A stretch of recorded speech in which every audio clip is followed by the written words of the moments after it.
and get straight to the heart of the game. From the hottest plays on the court to the controversies off it. We're breaking it all down with unfiltered takes and raw honesty. No sugarcoating, no holding back. Just real talk for real fans. Let's get into it. Hey everybody, how y'all doing on a great Sunday evening? I hope y'all had a happy Sunday. This Keisha with Cut the Ish. I'm here with my boy Duvall. We're gonna dive into some topics tonight about all the mayhem that went on this weekend. It was a little crazy. I mean, I know all you guys know I called the game in real time. And so it was hard to see what I was seeing, especially from the play on the court. But all the shenanigans off the court went awry. And so we're gonna talk about that tonight. How you doing, Duvall? How you doing? Let me get you in here, and then I'll talk to the chat. What's going on, Duvall? Can I hear him? Duvall, are you asleep? I'm gonna beat Duvall. I paused myself. My apologies. Because you gotta do your intro, and I ain't trying to interrupt. My apologies, but yeah, I'm feeling gonna something. beat Duvall. I feel something. You know what I'm saying? I feel like I drank a Starbucks coffee, so I'm trying to be mellow, but I can't promise you I won't crash out because I see in the chat they said I might crash out, so they're afraid of that. So I'm gonna try to, stay calm for them. Hey, look, hey, we gonna both try to hold each other accountable, Duvall, and neither one of us crash out. That's what we're trying to do. We're trying to talk about this with emotional intelligence. That's what they call it. Emotional intelligence. We're gonna try to keep keep the vitriol out of it.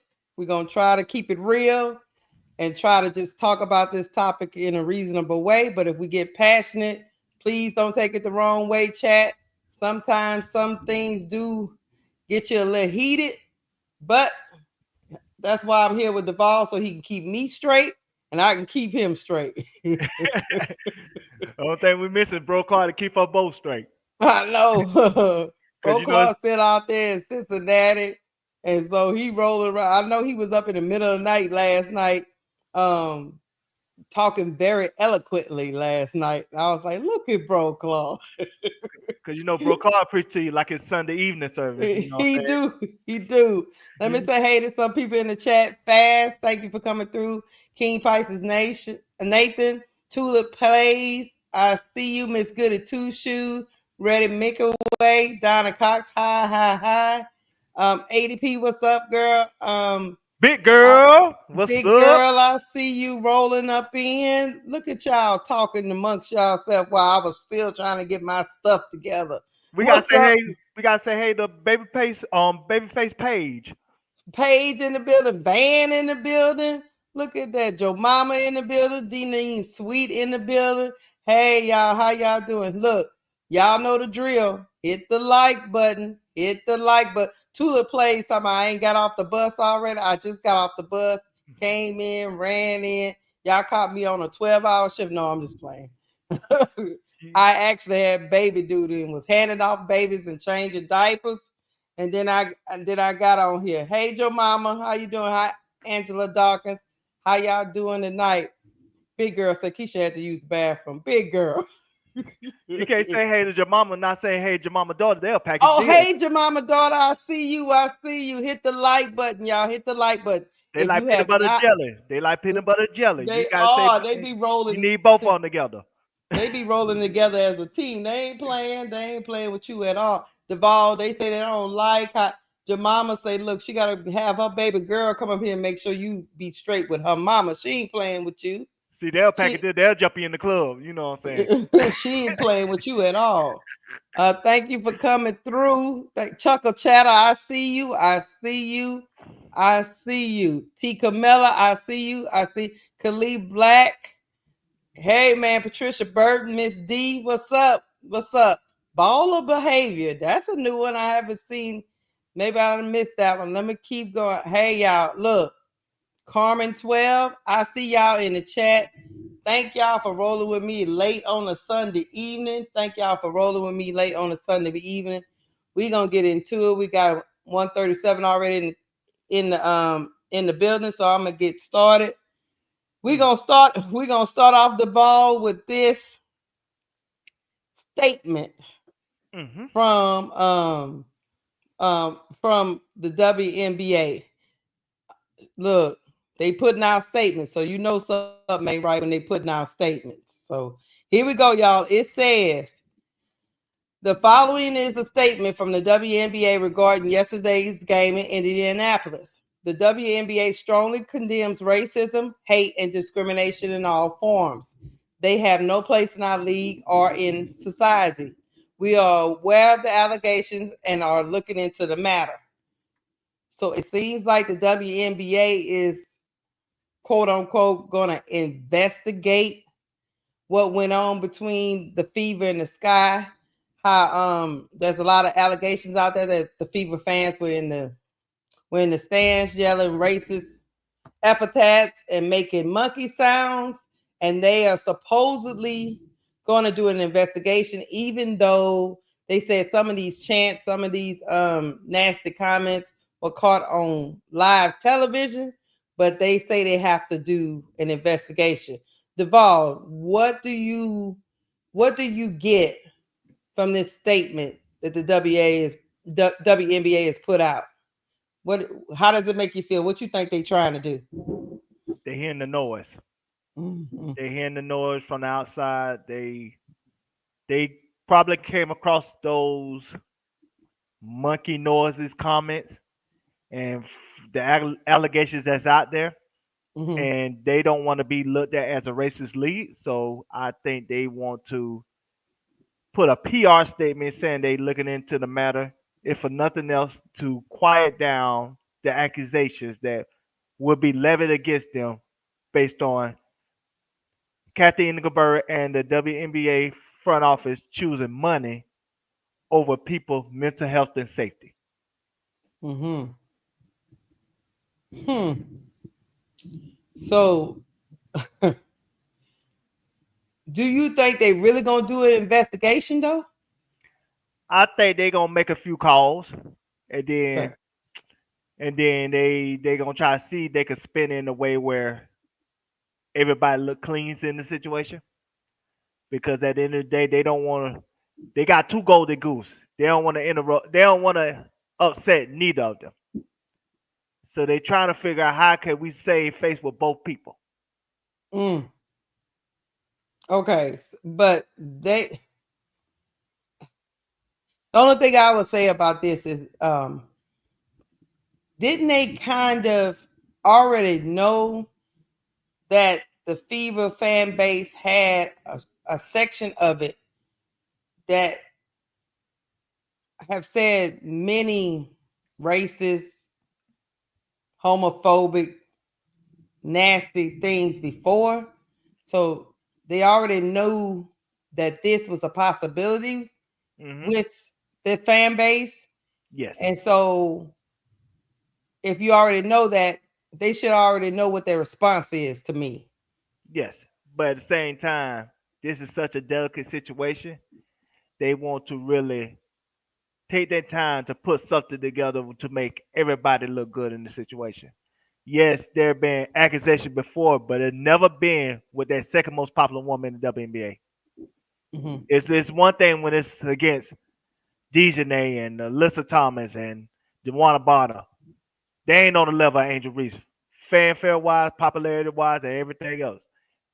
Face of the franchise wise, face of the league wise. This is a different category here.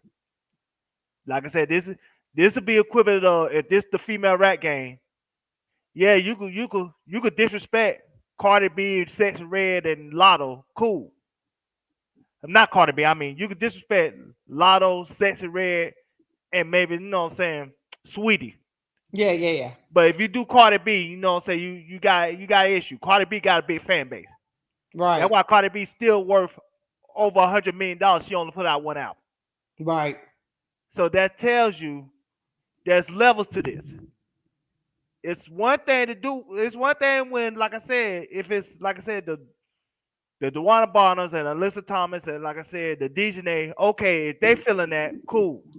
Nobody cares. And I'm not saying we as the people don't care, but advertisers and sponsors and whatnot, they don't might not care as much. Angel Reese got McDonald's that gonna call on her behalf. You got Reebok that gonna call on her behalf. Beats by Dre gonna call on her behalf. It's gonna be a lot of sponsors that gonna call on her behalf. Be like, hey, what's going on here? Is you put her in an uncomfortable environment? Ain't no sponsor calling on DJ Nate behalf. Ain't no sponsor calling on Alyssa Thompson behalf. Ain't no sponsor calling on DeWanna Bonham behalf. But you're gonna have all these sponsors calling on Angel Reese's behalf. So yes, the WNBA gonna have to put something together to act like they're taking this matter seriously, but at the same time, they don't want to upset the other side of the apple cart, who is the main apple cart. So they, like I said, they try to place a balance in that. So I won't be surprised they said we looking into the matter, and then like a week or two later, they say, hey, based on our investigation, we found out the issue and the issue has been resolved. You gotta be freaking kidding me. You see how people just walk off the job? Well, anyway, until Lakeisha comes back, like I said, this is a serious matter here when it comes to this racial situation with Angel Reese and Caitlin Clark. I know the sky got blown out by what, 38 to 40 points.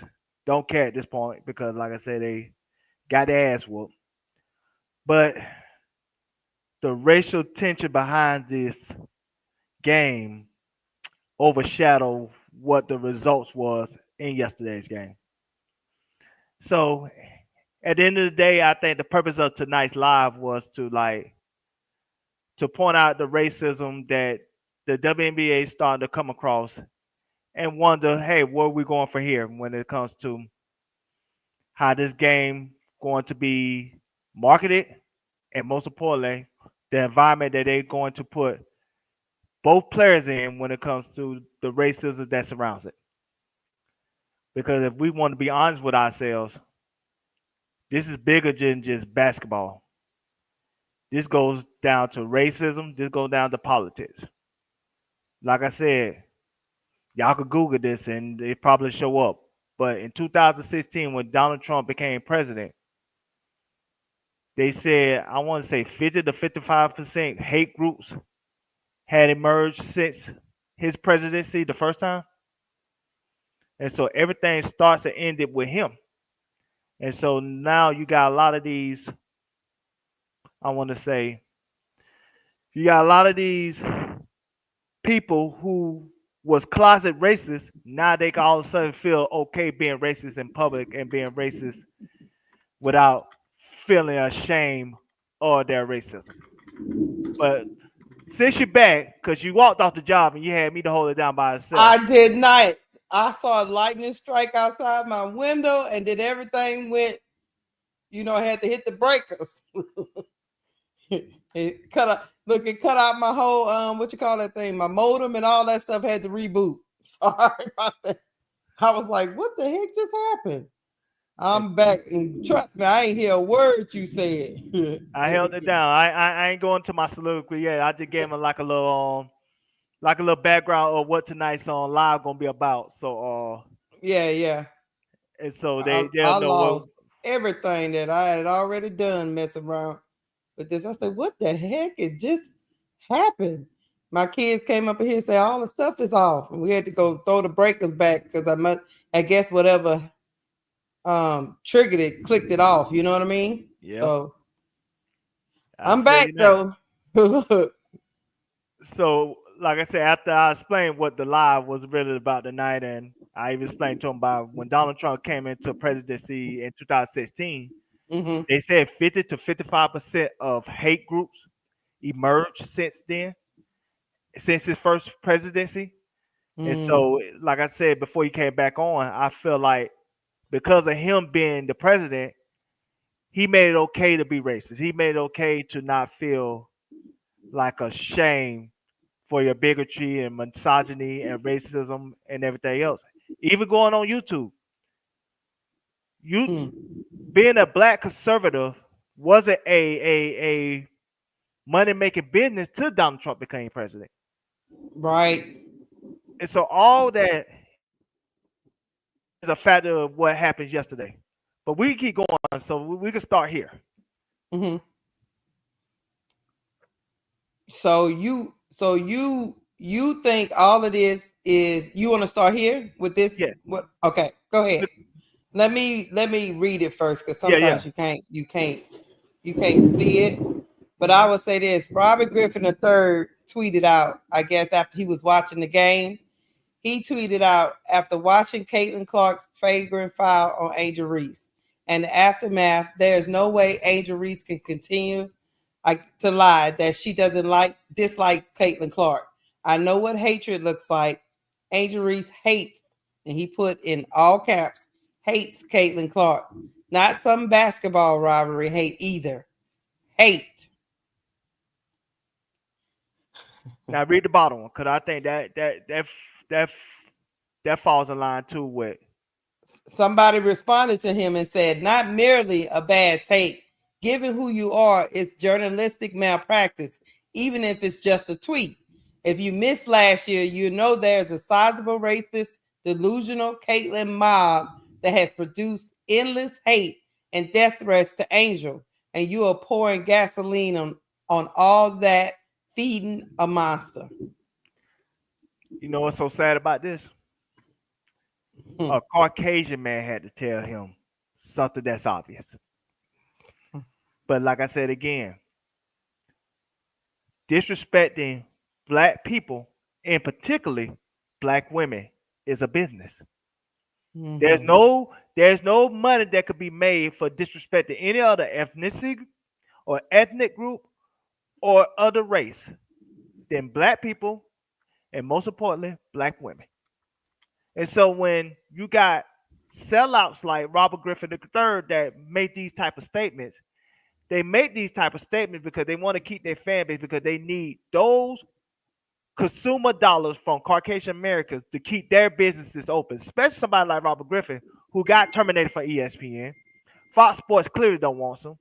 So the only income he has right now, besides maybe his NFL check, is his NFL retirement check. You know, if you play in the league 3 years, you get a check sent to you for, I think, either for 10 years or for life. I'm not sure about that. But besides that NFL pension, the only other income I think he gets is for whatever he gets from his podcast. And so if I'm getting Caucasian sponsors to sponsor my podcast, of course I'm gonna do everything I can to be pro Caucasian, then anti Caucasian, and pro black. Right. It's the same man that not only married one Caucasian woman, but two Caucasian women. So you can tell that he wants to be adjacent to whiteness and Caucasian instead of being comfortable in his own skin as a black man. That's all this is. And then, let me tell you what my take is on it. I read what he said that night, and I was like, what I don't understand is, first of all, how do you know what's going on? That's the tornado watch thing. How do you know what's going on in somebody else's mind, number one? And number two, somebody just shoved you down and you felt like they had malintent, and you reacted, and somehow you're the hateful one. How do you know this young lady to know that she just got up and she just want to be hateful? Why would you feed that monster? That's what I don't understand. Because it seemed like he did it for clicks and views. Hey, what's up, Bro Claude? It seemed like he did it for. It seemed like he did it for clicks. Like he knew the gas. It's like, the fire is burning in the barrel, and you want to dose it with some more gasoline. Whether Angel dislikes Caitlyn or not, whether she don't like her or not, hate. I've always told my children, hate is a very strong word. That is reserved for your enemies, people who are actively trying to hurt you in a personal standpoint, not in a sports related event. We all out here trying to get it. I've dealt with kids with had rivalries with one team to the next team, right? But those kids have never hated those other kids on that team. But when they squared up within the lines, oh yeah, we ain't no friends here. But when them kids was out on the playground and they wasn't with their respective teams, they didn't care nothing about that. They was dabbing it up cool. They could have just knocked somebody block off two two nights ago. So to use the word hate as if she want to harm Caitlin Clark, if she could, I think it's very disingenuous. And I think it's you trying to feed into a narrative, trying to get more people to your Twitter, more people to your podcast with your wife, all on the back of this young lady. That's what I took from it. It was a horrible take, and it's very disheartening to hear from somebody that has played sports at the highest level. Because if we got people that play sports at the highest level talking like this, well, we can't expect nothing from a common person. He played at the highest level. He know what rivalries are. And before you keep going, Keisha, I need to say a couple things. One, we Go got ahead. 200 in the chat. This is special. You know what I'm saying? On a Sunday night, we got 200 in the chat. So thank you all. Thank all of you for coming to hear us talk about a sensitive subject, a sensitive issue. And secondly, you had a super chat that was placed, but I think Oh, it I'm was around the sorry. time that lightning happened. Yeah, I had And that so, little bro called lightning hit me, took me up out of here, man. Hold on, let me do this. I am sorry, Magic Man.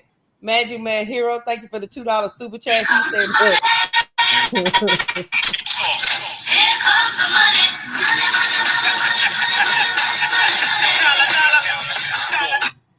That man said the cool Caitlin Clan is her fan. I hear you, Magic Man. Hey, Bro Claude, we was talking about RG3 comments on the situation. Let me know what you think. we got some other slides behind this too, Bro Card. I was listening to y'all as I was rolling in. First, I want to say, Duval, hold on a second. They go hit the money. Here comes the money. Here comes the money.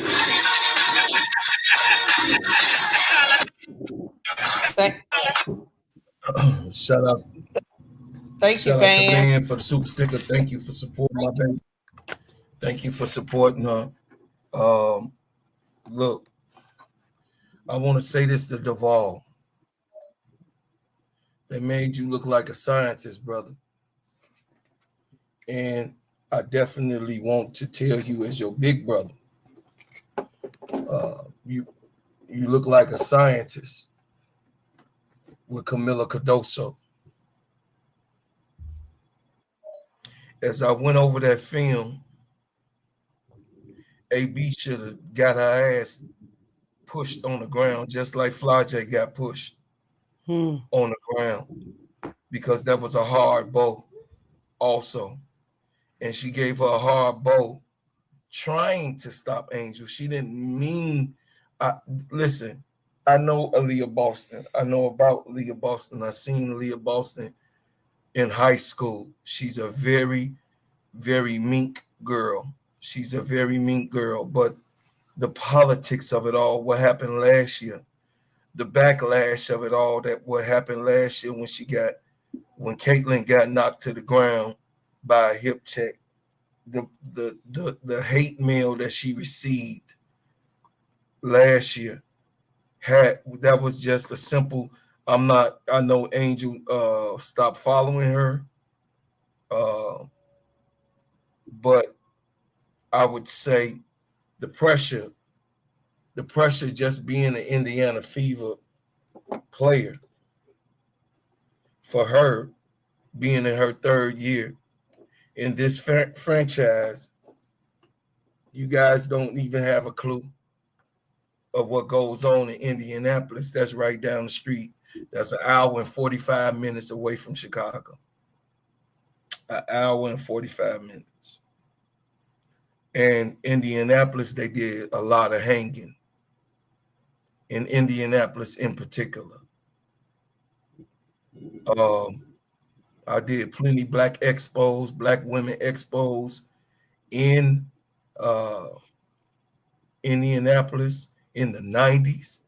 They were standing outside trying to boycott the Black Women's Expo. Those of you all that know that or heard about that 97, 98, and 99, those people who tried to block the Black Woman Expo, that was active. And then the Circum City Classic, that's been the Coca-Cola Classic games that's been going on since the beginning of time, which of course was LSU was one of the big teams, which Keisha know from back in the day. Coca-Cola took on the SBCUs teams in particularly and the black colleges to promote its brand. I want to say thank you, Duval, first of all, for the investigative situation. But I'm going to get right into it. Tyler JB, ain't nobody crying. We going to beat your motherfucking ass. We will beat your ass. I'm saying allegedly, you will get your ass whooped on this panel. My baby girl beat your ass on this panel. You ain't tougher than her. What's up, John Schaap?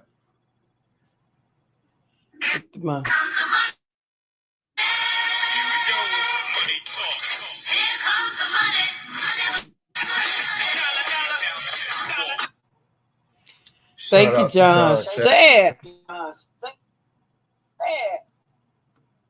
He say, shout out to Lakeisha, LSU women's basketball #1 fan.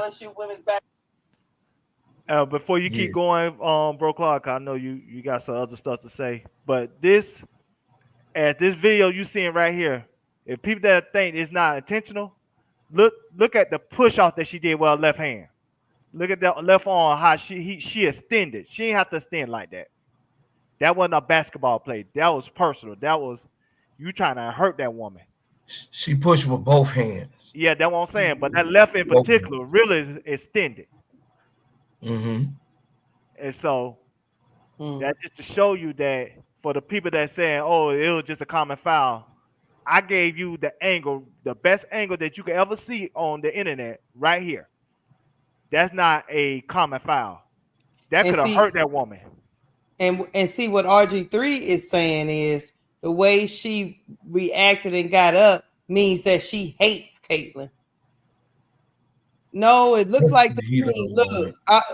It looked like to me. Look, I'm not gonna take no mess from you. Don't do that again. That's what she looked like she was getting up to say to me. What it looked like to me is that what she just said, what you own, what the fuck are you doing? What you own? What you trying to do? She said, what the fuck is you doing? What you own? That's exactly what she said. She said, what the hell was wrong with you? What's wrong with you? Right. That's exactly what she said. But because she didn't get it.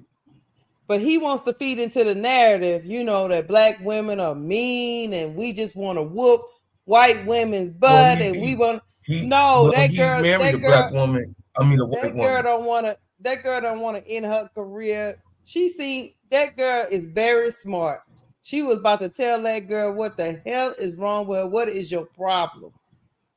No, don't you ever do that again? Lil Boston said the lie. I think Angel would have punched her in that moment. I don't think so. I know so. That was anger that she got up with. She wouldn't. Listen, Angel ain't dumb. She's smart. She's not dumb. A swing, brother Duval. She would have ended her career. Not a career, but she would have lost her sponsors. Yeah, she got a lot more to lose. She's not that dumb. She got a whole lot more on the table. And then, of course, she doing this thing with Magic Johnson.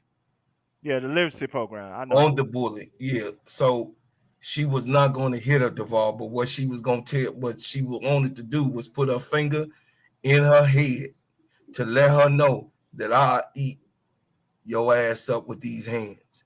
You do it again, I'm going to be justified. And, Bro Claude, this is not the first hard foul on Angel Reese. No, it's not. A lot of people didn't try to punk Angel Reese. But Angel Reese is all was worse. AT foul was worse. Yeah, she grabbed her by the neck and threw her down. So yeah, AT foul was worse. It was. But they both Angel Reese has never. I put it to you like this: I've seen Angel Reese, and it's the reason why I say that, Duval, is this: I've seen Angel Reese because in the SEC, in college, the SEC is the roughest conference in the land, y'all. And I've seen her get hard foul and her get in girls' face and say, look, I don't know what the hell wrong with you. Don't do that mess no more. That girl has never assaulted anyone. That girl has never done anything like. Now, if that would have been somebody else like AT or somebody, maybe. But I don't think that girl is throwing away her career, all her endorsements for Caitlin Clark. But what y'all understand it too is like we go to the still images now because I think people seeing that now. Because it's not that she just pushed her down, but look at that, how she stared her down and stuff like that. And then she said something under her breath. Yeah. Hold on. So it wasn't just a push. It was the stare down and what she said under her breath. Well, that supposed to be last. Come on, crank that. It wasn't 10 times worse. Let me go back. You want to start here? Yeah. Start here, right? Yeah, that's the extent. And then the other picture, you go back, yeah. And then that's when it further away, and then the last one when Aaliyah Boston tried to break it up. So you go past those. So we done with those. That just to show that she was pushed. Yes, she's pushed there. She stands. She's pushing some more. So, because there's a narrative out here that Angel Reese was flopping. No, it ain't no narrative. That's what they know, and they happy and they're chuckling. You see, Dom DeMarco talking about she was not pushed. Angel hooked her arm. Oh, really? Ain't no damn hook right there. That's a clear extension. Ain't no damn hook. Hooking? Angel is falling back, Dom DeMarco. Listen. I told y'all. Listen. Who said what? Oh, we were just talking about somebody in the chat. DeMarco. What's his name? See, that's the extension right there. DeMarco, Dom Marco. See, that's the extension right there. That's when it just started. So where the hook at? Look, KSAP just sent me an Instagram message. He say, "Is your power out?" I say, "It tried to go out, but evidently they wanted me to be live tonight." Listen, his power must be out. Listen, let me go ahead and do my soliloquy and get it over with. Go ahead. This was purposely done. She did send a message, but she was also was consolidating it to Angel because Angel supposedly is the toughest girl in the yard. By everybody figure, right? Mm-hmm. By everybody figure, she got the loudest mouth, and she's the toughest girl, the toughest dog in the yard. When it come to that side, this was malicious. It was disrespectful. It was intended to be a get back. It was intended to show that she is tough and she been working out and she ready. She is intending to send a message through Angel.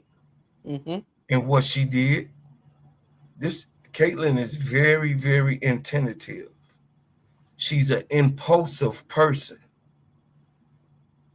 She cannot control her emotions. Everyone see DeWanna Bonner threw the ball out, and she said, "What the fuck?" and threw her hands up on the court. And that was even though DeWanna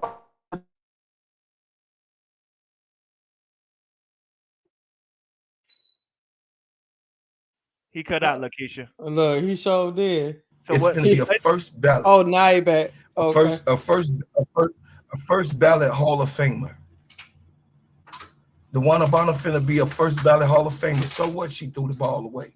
You threw the ball away 3 plays prior, straight out of bounds. Yep. You threw a ball away. Oh, with a turnover. mm-hmm. With a turnover. Three plays before Caitlin Clark threw the ball away. See, I analyzed the game. I watched it again today while I had time. This was an intent. And just like they said that it was criminal, oh, it was a dead ball. It wasn't a dead ball. It was a ball being taken out of bounds. You know what a dead ball means? A dead ball means that it's out of play. Time has not existed. The clock was still going on, right? Once the ball was inbounded, the clock was about to start, right? Right? Mm-hmm. It was in the game, right? It was in 94-50, right? So therefore the game was proceeding itself. And Kennedy Carter wanted to take position. That's what Kennedy Carter wanted to do. And she gave her a hip check so she could get in that place. But on our side, Caitlin Clark flopped and did a turtle spin. So all the world can see. See, these people, these basketball players, and Caitlin Clark included, she know the cameras are there. They know the cameras are there. They do it for the camera. And what she did to Angel was malicious, and it was intentional. So cut it out, Agent, in the chat. Cut it out, Adam, in the chat. You got super chat. Okay, hold on. Thank you, Joe Mama, for the $2 super chat.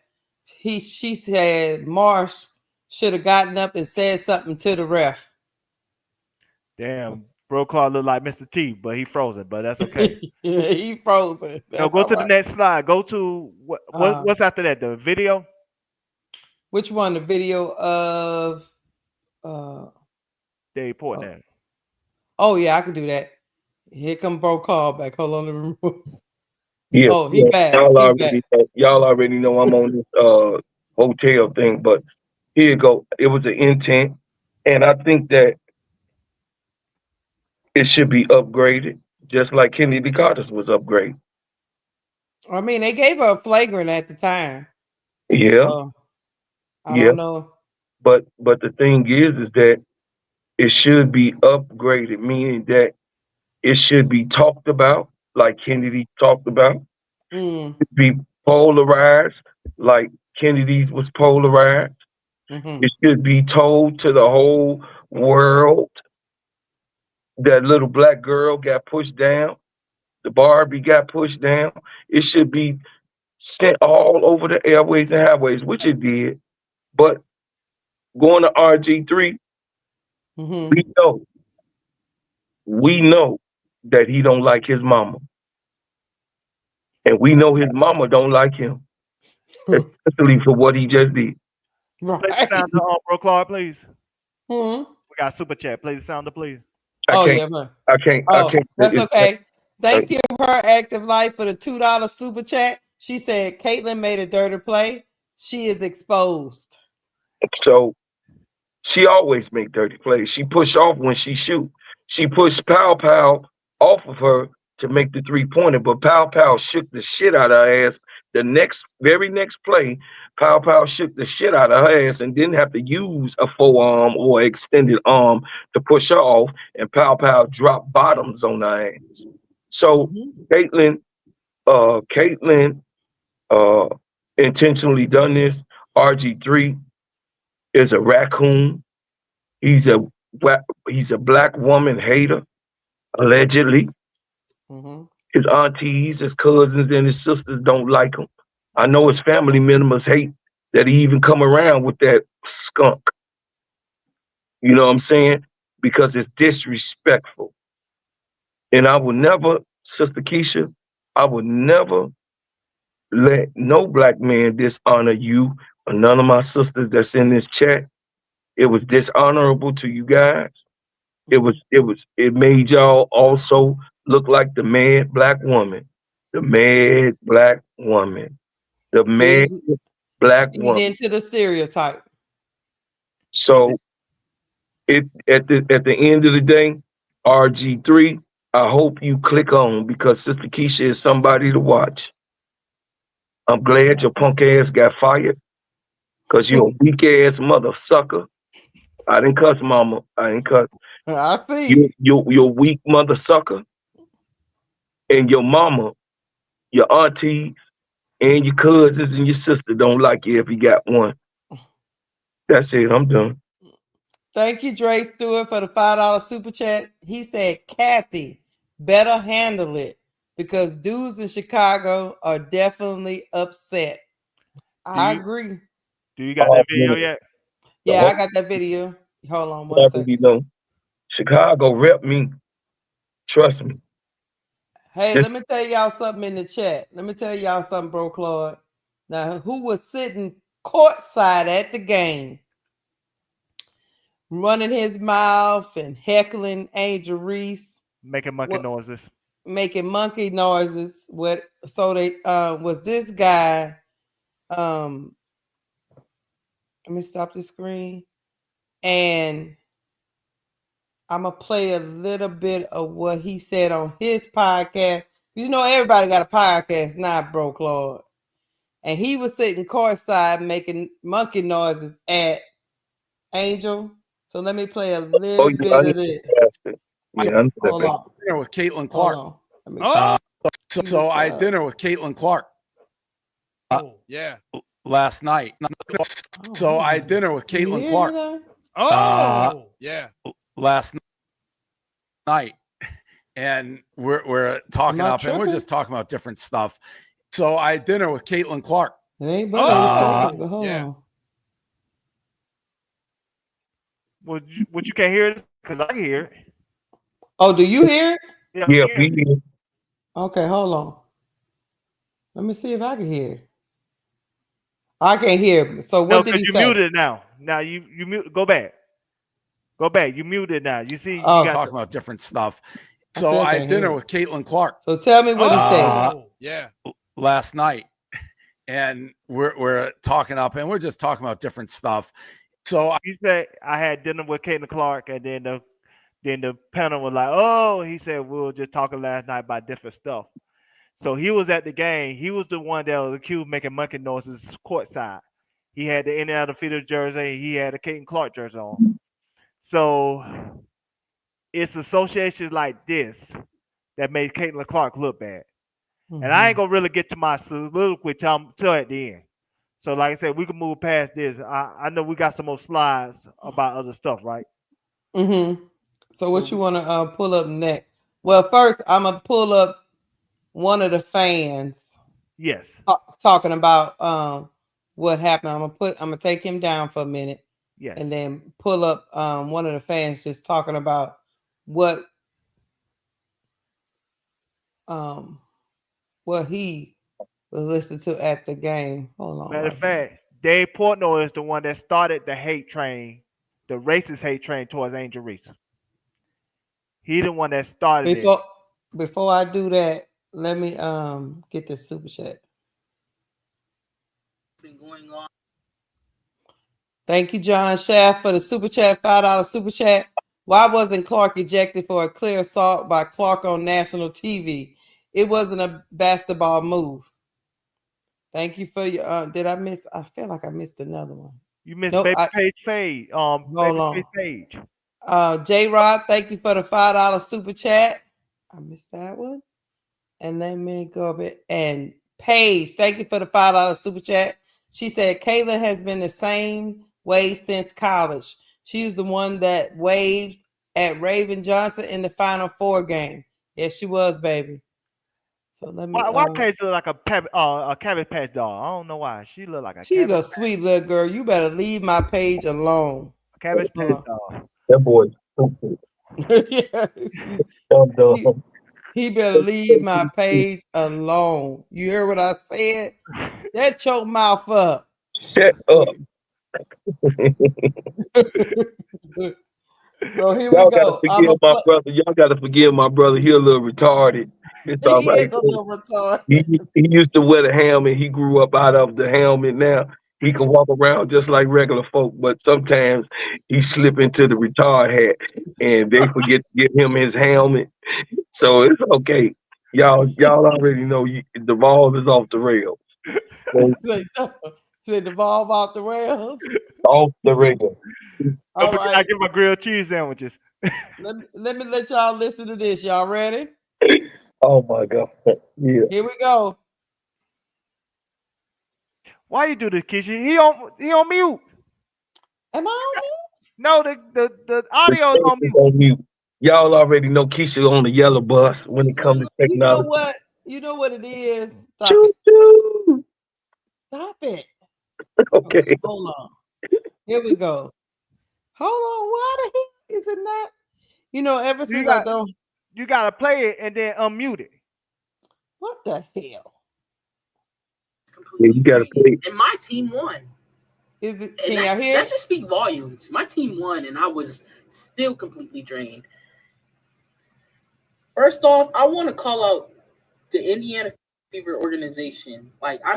Coaches, staff, GMs, everybody there, players included. What the fuck? What the entire fuck? I've been a long time Fever fan since the Tamika Catchings era, and this is not the fan base that I became a part of. This is not the organization I grew to admire, despite everything, our journey to our first championship, I've been there for it, but this is not what I signed up for at all. Because to make a statement, right? WNBA, they came out saying we're going to go against hate, we're going to fight against it. They came up with a team for it and everything. What do you guys do when our fan base is majority of the fucking problem? Those within our fan base, the fucking psychos. What do you guys do? You go and make a half-ass repost of it instead of directly addressing these fuckers and saying, hey, we're going to be blocking your accounts. You're not going to be allowed within our space with that type of behavior. Instead of doing that, you be lazy with it. And the crazy part is you can find all that time to invest into the Now They Know campaign, and yet you act like you don't know what the fuck is going on.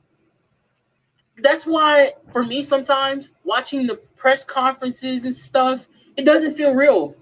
Because, honestly, if I was a reporter, I'd be dog walking y'all asses right now. Completely. I'd be asking y'all the real questions. Hey, why the hell was Dave Portnoy allowed to have front seats after being a consistent online bully to Angel Reese? That's the question I'd be asking y'all. Hey, why were their fans still allowed to take up this space despite yelling out monkey noises? With the fact that you have African-American players, black players on both teams. Y'all lucky I'm not a damn reporter at all. But yeah, I'm at my wit's end with you guys. It's come to the point where I'm waiting on the Houston Comets to come back ASAP.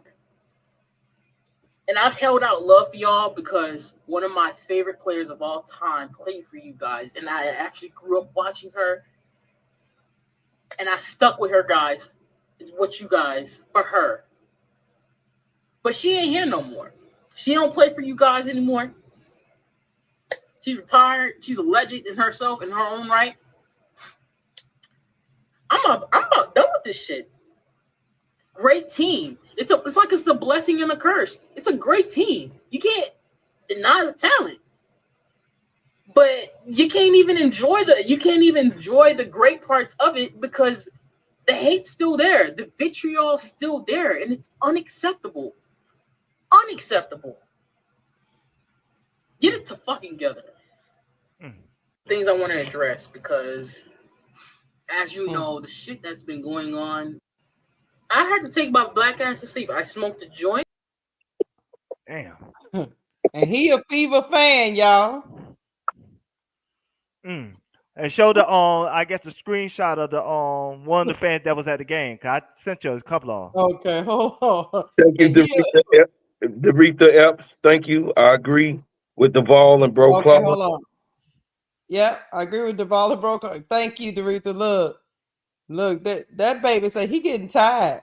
He was a Fever fan because probably Tamika Catchings, she's a Hall of Famer. That was a female. That was a female. Yeah. Well, either way. Female. Yeah. That baby say he tired. He don't know. He don't him, Yeah, her, whatever. That baby tired. that baby tired. She tired. She's tired. She said, "What the entirely fuck?" I don't know what. Like, we know. Listen, for you guys, Mick Talk Sports. He is an Irish race baiting pig, allegedly. He acts like he don't understand That's not it. that the racism that goes on in America. He made a statement saying, I don't know exactly what's happened in the history. I really don't know. I know this Mick Talk Sports. I know you listen to us. Mick Talk Sports. It's Mick Talk Hoops, my brother. Mick Talk Hoops. Whatever that Mark name is. I don't need to get the soda cracker right. I understand that, bro, Bob, but you're a genuine and you're a straightforward, blunt person. So if you're gonna send that mail, I want you to send it to the right address. I don't want to go to the wrong house on accident. I want to go to the right house. Don't go to the wrong house on accident, and then somebody else get offended for something that you said, and it wasn't directed towards them. It was directed towards the house next door. I just wanted to go to the right address. Mick Talk Hoops. Yes. Mick Talk Hoops is Irish, guys. The Irish man. Ireland was succumbed by the English letter. England had their thumb on their ass for hundreds of years under English law. And he knows his history. And Irish right now today don't like the Englishmen right now. So for him to be disingenuous, because Mick, you're going to watch this part. You be sneaking over here. For you, Mickey, you know what it is, but just the same, at the end of the day, you're a white t-shirt man. And when it comes down to us, all of you stick together. When it comes down to us, just a few of you, the allies, love you, Father Flagan, but the allies only understand what the hell is going on. And they see the devil in motion. And you see it. And you selling stamps and tickets that your ass can't cash. Because I'm telling you, all of you people that think you're going to rally behind Caitlin Clark and start a motion, we already ready for you. Our children is murdering in the streets. They not afraid of you. Our grandchildren, they killing in the streets right now. They not afraid of you. They don't read no damn Bible. They don't know nothing about what me, Sister Keisha, and Brother Duvall, and some of us that's elder in there. What's up, El? some of us that's been raised properly, they don't care nothing about none of that, allegedly. Mm-hmm. So I'm just letting you know, Caitlin Clark is well behind what she did, and she knows exactly the outcome, the punishment, and the oppression that's happening to us. I don't care if you say Maya Moore, Maya Moore, Maya Moore all your damn life, because we know who the hell you got it from. So you can say Maya Moore, Maya Moore, Maya Moore. We know who Maya Moore is. That's one of our great ones. But guess what? You had dinner with this bastard. You had dinner with the Monkey Sound Man. That's his name, y'all. Monkey Sound Man. Monkey Sound Man. You had dinner with him. He told everybody that you had dinner with him. So you can't deny it. Unless we want charges to be pressed on slander. But we all know who you are. And that's it, Keisha. Go on. This your podcast. Go ahead. Okay, hold on. Dre Stewart, thank you for the $5 super chat. He said, Keisha, check your email. I sent you something you should play. It's legit and must hear. Okay, I'll check it in just a minute, Dre Stewart. I promise. I want to read one of these tweets from a Indiana Fever. Before you read, let me say a couple things real quick before you read. Go ahead. First and foremost, shout out to my sister L. You know what I'm saying? She a part of the sales department. We still went on some ads, so you know what I'm saying we made some money. So Right. Sister L, if you give us an update on that, we'll appreciate it. But shout out to my sister, my educated, sophisticated sister, first and foremost. And then secondly, we got 205 in the chat. No, we got 210 in the chat. Hit the damn like button. Cause we getting y'all some jewels, we getting your videos, we putting everything together. And you got another super chat, Keisha. You making money. All right. Thank you, Felicia Daniels, for the $5 super chat. She said, Dave bet 25G won 350,000 that CC would get final RB rebound. She suddenly asked to be put back in, needs to be investigated. Bree Turner put out a statement. I'll go to that one too, Felicia Daniels. I saw Bree Turner's statement. But yeah, he bet that she would get I think that rebound, and he won 350,000. I did hear about that. Thank you for that. Let me make sure I get everything before I go to. I'm gonna go to read this, and then I'll get to the video that Dre Stewart sent. This is from an Indiana Fever fan. She said, "We were at this game, and it was hard to enjoy with the racism at this game. Angel definitely needed some help. And the CC play was definitely intentional. And the monkey names and noises the Fever fans were referring to, Reese, was unbearable to sit through. You know it's something when before the game starts, there's a message on the big screen about racism not being tolerated. That's BS. That is a picture of these ladies at the game before it got started." Don't you got the other tweet too? Which one? But another fan that traveled from Chicago. Oh, let me see. If you don't got that one, then just show the Asia Wilson one. Okay. Hold on, let me see. And yeah, man. While you doing that, you could try to find Mr. Dre, you know what I'm saying, stuff. You know what I'm saying? We appreciate your contributions, Dre, and everybody else who let me tell you something. Help us with the show. Thank you. Let me tell you something. At the end of the day, I might have already put at the end of the day, the WNBA has a lot of evidence from these fans' pages, people that were actually in the building. You see what I'm saying?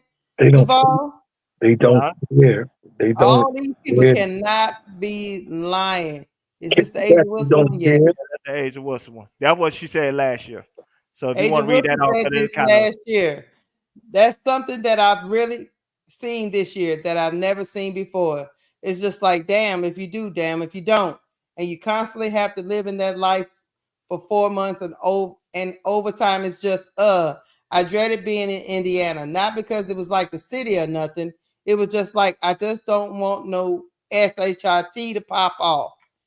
Yeah, Asia said that last year while she was playing in Indiana, and people called her a crybaby. And play that also play that Alyssa Thomas video if you got it. I will. Hold on. I got that queued up already. And they also, to your point, the ball, they also said that they made a lot of content about Alyssa Thomas was full of it too. Mm-hmm.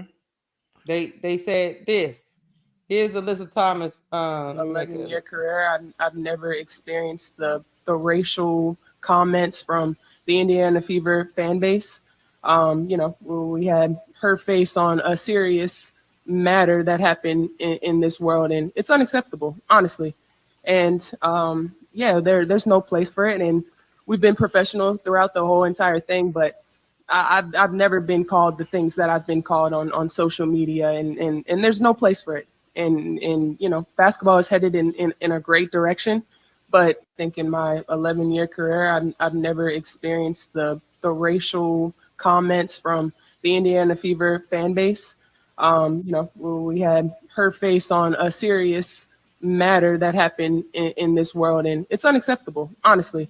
And there's no place for it. And we've been professional throughout the whole entire thing, but I've never been called the things that I've been called on social media, and there's no place for it. And basketball is headed in a great direction, but thinking. So everybody lying, right? Before you say something, you got a super chat. It was a 99-cent one. You know what I'm saying? Thank you, Victoria Taylor, for the 99-cent super sticker. Thank you. So everybody lying, right, y'all? Everybody just coming to the arena. Listen. Everybody coming to the arena and just making up stories. Sister Keisha, don't you understand that these people have trained their children? Niggas lie, niggas steal. They're gonna rape your wife and your daughters. They're gonna kill you when you come to the streets. Oh yeah. This is what being taught. It ain't no allegedly shit. This is what they teach their children. They always pull the race card while you hang them on a tree. They pull the race card while you poison and steal the baby, steal body parts, steal people. You eat them. Jeffrey Dahmer, he ate people, right? This is who these people are. Oh, no, cannibalism. That runs high. And you eating the flesh of the WNBA right now. You are eating the flesh of the WNBA, which is highly percentage with black women. No matter what you think that they are, no matter if they throw the lesbo word around so hard, lesbians and the lesbian nation and the lesbos and the carpet munchers, and they throw all of that around. The sister girl act. No, what you really want to say is nigga. What you really want to say is, look at these niggas. They still in dominant form. We dominate everything. That goes to show you who is the God and who is connected to the originator of the heavens and the earth. We are masters of every single thing. And you steal it, you lie, you cheat, you slander. This is about slander. This is about lying. This is about cheating. This is about defaming the character of Angel Reese and every single black woman that plays any sports and the ones that walk that do not and raise their babies. This is a war that we are in. And y'all better understand that this is a spiritual war, a mental war, and now the physical war has begun. And it's a shame that it's starting on the basketball court. Basketball game, a game, and those that are sleeping those of you all that don't have your third eye, you know, they call you the woke nation, but they really want to say the shit that the niggas started. See, woke didn't mean lesbian. Woke in our culture. See, white tea people, you can't take away the culture. Woke means that we see you. We see you. Wolf, we see you. That's what woke mean. Woke mob don't mean a bunch of lesbian women that are black or white, or no, you trying to include all of the lesbian nations. Mm-mm. Woke is a cultural thing. And this is what we say in our community, the black community. Are you awake? And I'm asking my people that's in the chat, are you awoke? Are you awake? I'm sorry, are you woke? Are you awake? Can you see? I don't care about what Caitlin Clark has done. It's bigger than her. This is bigger than her. Kathy Engelberg setting it off on purpose, 5 games, and she knew it's playing into her play sheet. She has the manuscript. She has it. She's a businesswoman. She understands what this is, Jack. She knows what this is. It's written. It's already there. They strategize. They really already understand what the views would be. Do you understand how many people watch this game? A basketball game, the first game. She knew exactly what she was doing. Wake up, people. Wake up, my people.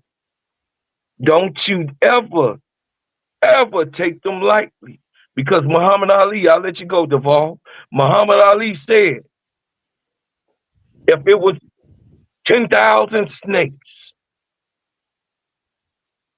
and 9,000 was venomous, and the other snakes had no venom, and they were pretty much nice, good snakes. If they were coming to the front door, close the door. You can't even let 1,000 in. Because guess what? They all gonna bite you. He said that on national television. Now I'm gonna let you know that the snake is biting, and this black girl who was a Fever fan for years, she named all of the accolades, and she stood there. Y'all gotta wake up, man. Wake up, man. I'm calling for a boycott. I'm calling for a boycott on the Indiana Fever. And I'm going to say it all the time, every time on my channel. I'm calling for a boycott until the Indiana Fever fix it. That's right, Magic Man. Until the Indiana Fever fix it. And they banned the man with the monkey songs that said he had dinner with Caitlin Clark. And if they don't reprimand Caitlin Clark for having dinner with an outlandish racist, we're calling for a boycott for every black person that is awake and can see with the third eye, that is not blind, deaf, dumb. The ones that can see, I'm asking for you guys to boycott the Fever until they fix it, because I know we got our black girls that's over there. But until we fix this, until they fix it, we can fix it by being the culture, because the culture ain't got to watch. The culture ain't got to buy tickets. The culture don't have to support this team because it's in Indianapolis, y'all, where the Ku Klux Klan thrived. I'm in Chicago. Know your history. Read it. Yes, it started in Tennessee. But in Indiana, during the Jim Crow, the Ku Klux Klan thrived in Indiana. The Grand Wizard, the biggest Grand Wizard was in Indiana, Hoosierville. Watch the program. Watch the basketball. Remember that show, Hoosiers? Remember that show? Go watch it, and I'm done. Thank you, John Shaft, for the $2 super chat. Races ain't gonna change. I'm mad at the coach, the team. Hey, we're gonna get to that in a minute, John Chef. Thank you for that comment. You got another super chat too. Yeah, Magic Man Hero. Thank you for the $5 super chat for 406 years. They recorded video and even dramatized everything that they ever did as a part of history. Now they want to play the victim too. I feel you, Magic Man. Let me keep going. Hold on. I got another one down here somewhere. Okay, that's it. I think I got everybody. I was gonna say play whatever video and whatever like screenshots you got left, because I'm gonna do my soliloquy after everything done. I just want to make sure I don't really have anything else though. Devon, what else? Okay. If that's the last thing, then I go after that. Okay. I just want to make sure everything was being shown and everything else before I do anything. Okay. This is from Dre Stewart. He sent this. I'm gonna let it play and we can listen to it together. Why can't I hear nothing? Can y'all hear it? Nope. Unpause the volume. The volume right here. God damn it. Yellow bus. The yellow bus. Okay. Okay.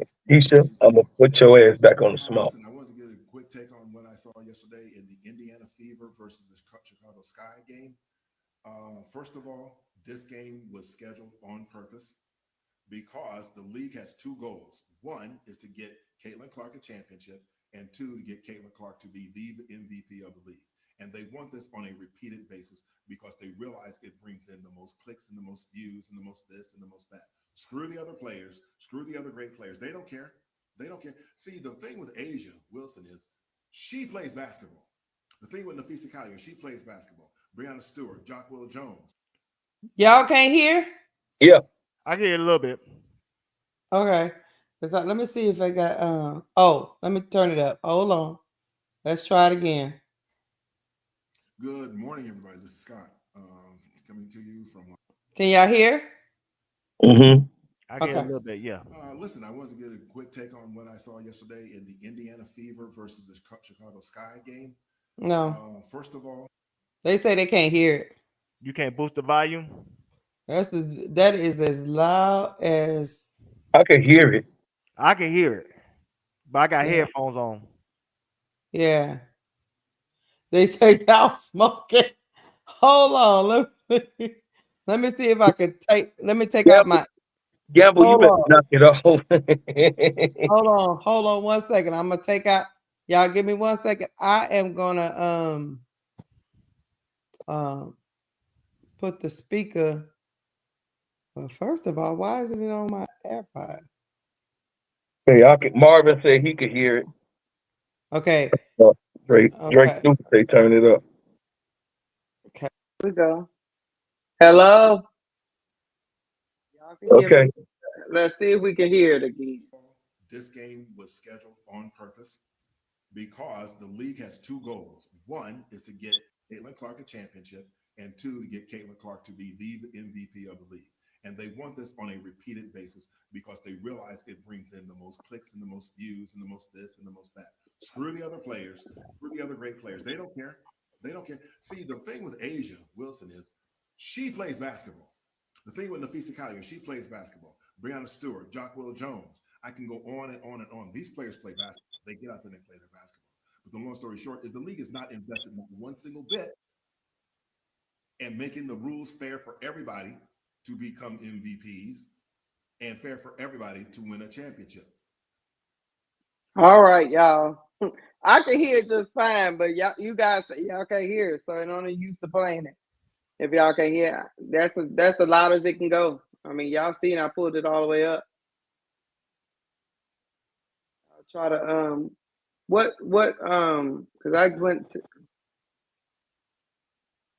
I went to an email. Maybe I sent it to Send it to me. Maybe I sent it to who said that? Bro Claude? Yeah. Yeah, because Bro Claude got skills with mics and stuff. You got an email, Bro Claude? Let me see. No, send it in the private chat. In Instagram? No, send it in Instagram. Okay. Let me copy the link. And then I'm sending to you right now, Bro Claude. All right, you got it, big bro. Okay. And I'm gonna stop my. I'll let you. You can pull it up, right? Add it Yeah, to your I'm screen. gonna present it. Yeah. Okay. 'Cause y'all got my laptop up so loud it's cutting out my eardrum, so I know I can hear it. A couple of people say, "Yeah, I can hear it. I can hear it," but everybody can't hear it. So, Everybody can't hear it. It's all right. so it's all right. We're gonna let Bro Claude do it. That's why he here. Let's see. Hold on. Okay. Okay. You got me. Hold on. Let me get out of here. Hold on a second. Okay.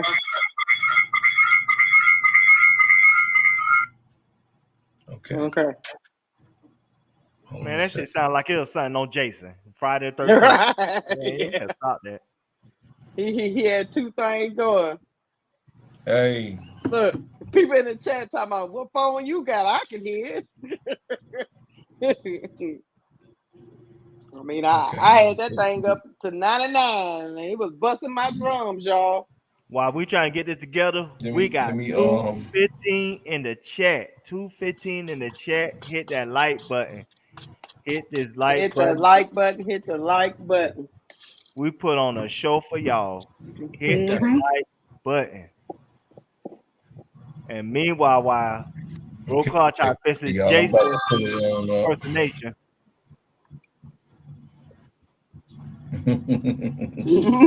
Diabolical Duval. Okay, it's catching up. We gonna make it happen. Y'all hit the like button. Subscribe to my channel. Subscribe to Bro Claude. Don't be ADP. Let me know if you can drop the links in the chat. Duval cooked the check. They were hating on us for telling them because Tulip Plays, you already starting something. Not yet, Tulip Plays. Not yet. Before y'all get to that, while Bro Claude working on that, I'm gonna show y'all something else. This is what Breonna Turner said when she used to play for the Chicago Sky. She said, "I am in full support of the league investigating potential bigoted behavior directed at players. You know, guys, that she's at Indiana Fever now. If something is found, I hope the appropriate actions are taken. If nothing is found, I still believe it's better safe than sorry when it comes to player safety, welfare at arenas." Indiana Fever put out a statement and said, "We are aware of the allegations of inappropriate fan conduct during yesterday's game, and we are working closely with the WNBA to complete their investigation.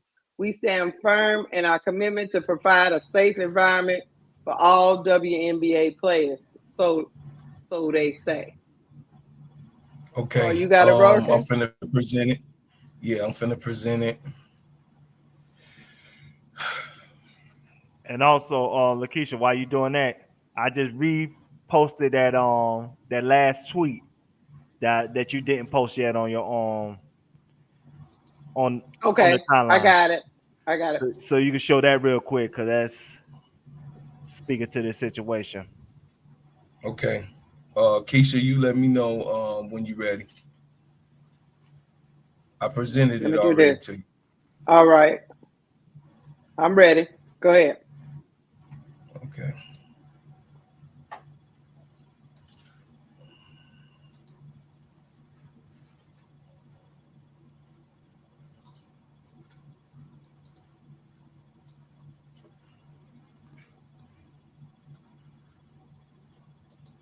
Yeah, cut the audio up. I want to get a No, I do it. I'm cutting it up. Indiana Fever versus the Chicago Sky game. First of all, okay. Good morning, everybody. This is Scott coming to you from Las Vegas. Can y'all hear? Get a quick take on what I said. Yeah, I can hear it. It is a little low, but I can hear it. Versus the Chicago Sky game. He recorded it low too, though. First of all, this game was scheduled on purpose because the league has two goals. One is to get Caitlin Clark a championship, and two, to get Caitlin Clark to be the MVP of the league. And they want this on a repeated basis because they realize it brings in the most clicks and the most views and the most this and the most that. Screw the other players. Screw the other great players. They don't care. They don't care. See, the thing with Asia Wilson is she plays basketball. The thing with Physicality is she plays basketball. Breonna Stewart, Jacqueline Jones. I can go on and on and on. These players play basketball. They get out there and they play their basketball. But the long story short is the league is not invested not one single bit in making the rules fair for everybody to become MVPs and fair for everybody to win a championship. Okay? This game was scheduled to be exactly what it was. I told my wife about 2 months ago, maybe 2 months ago, nothing less than 2 months ago, that this was going to happen. As soon as I saw the rosters, I told Lori, my wife, and she can testify to this, this is going to be a 20 to 30 point blowout, guaranteed. Later on, I readjusted because I listened and I thought, okay, maybe I'm not seeing this whole thing pretty clearly, whatever. And see, this is what happens when I second guess myself. Now, people brought up legitimate points now, so I'm not going to say, I'm not going to poo-poo the points that they made because they were legitimate points. And I could see exactly what they were talking about. But then I adjusted what I said, and I shouldn't have. I should have stuck to my guns because there are more than one person that know I said this was going to be a big-time blowout. And I predicted between 20 and 30 points.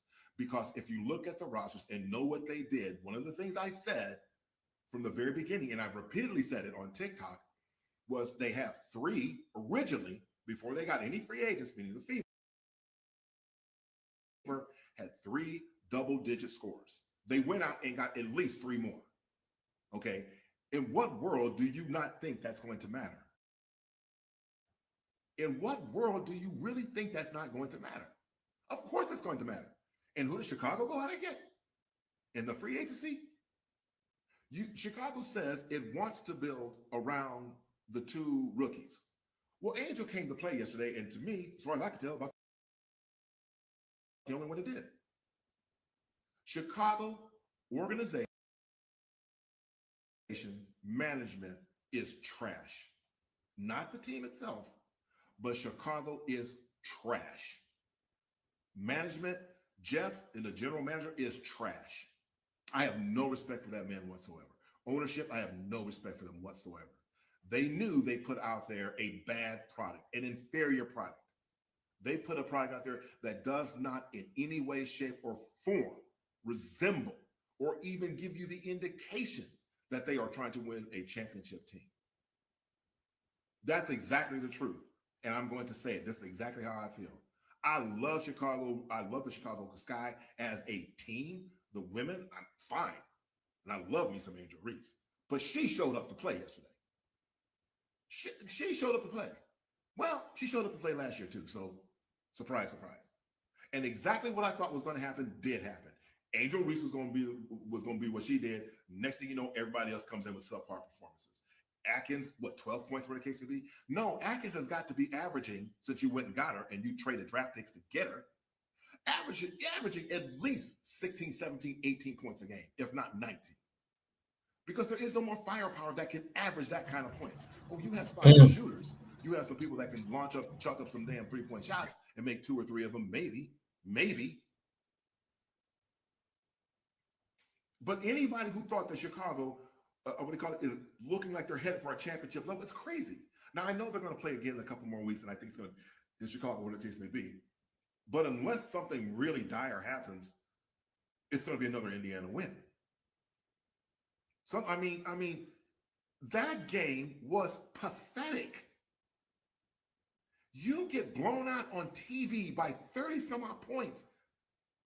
Like, why does that not bother you? I saw them after the game, didn't like anybody was bothered by it. Oh, they were doing their little dab, and they had a little circle and everything else like that. You not only embarrassed Chicago and embarrassed yourself as a team, but you also helped set up the largest margin of victory in an opening game in Indiana Fever history, which they said. And you're part of that. You are part of that, Chicago Sky. You are part of that.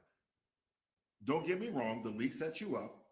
They did. They put this matchup out there, feeling that for sure. I don't care if the teams were already in before the schedule or the teams didn't get made till after the schedule. One way or another, the league figured Caitlin Clark and Angel Reese on opening day was going to be a number one, a good game, but more than likely a win for Indiana being at home. They knew that. That's why they set this game up. That's exactly why they set it up, because they wanted to do two things: show the rivalry and show a win for the Indiana Fever. And that's exactly what they got. That's exactly what they wanted. That's exactly what they got. And it came at the expense of Chicago Sky. Tyler Marsh, Tyler Marsh, the coach for Chicago Sky, is set up for failure because his bosses don't know how to recruit good players, or they don't want to.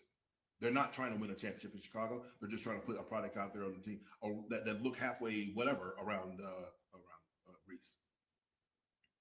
Reese got time to go to the galleon. Reese got time to do photo shoots. Reese got time to go do things that she wants to do, appear in this, that, and the other. And she's the only one who is that famous on that team. She's the only one who whisk around the world and do her thing. And she's the only one that, after all that, showed up and actually played basketball. Exactly what I expected from her is exactly what she did. Not only that, she exceeded. She got 17 rebounds.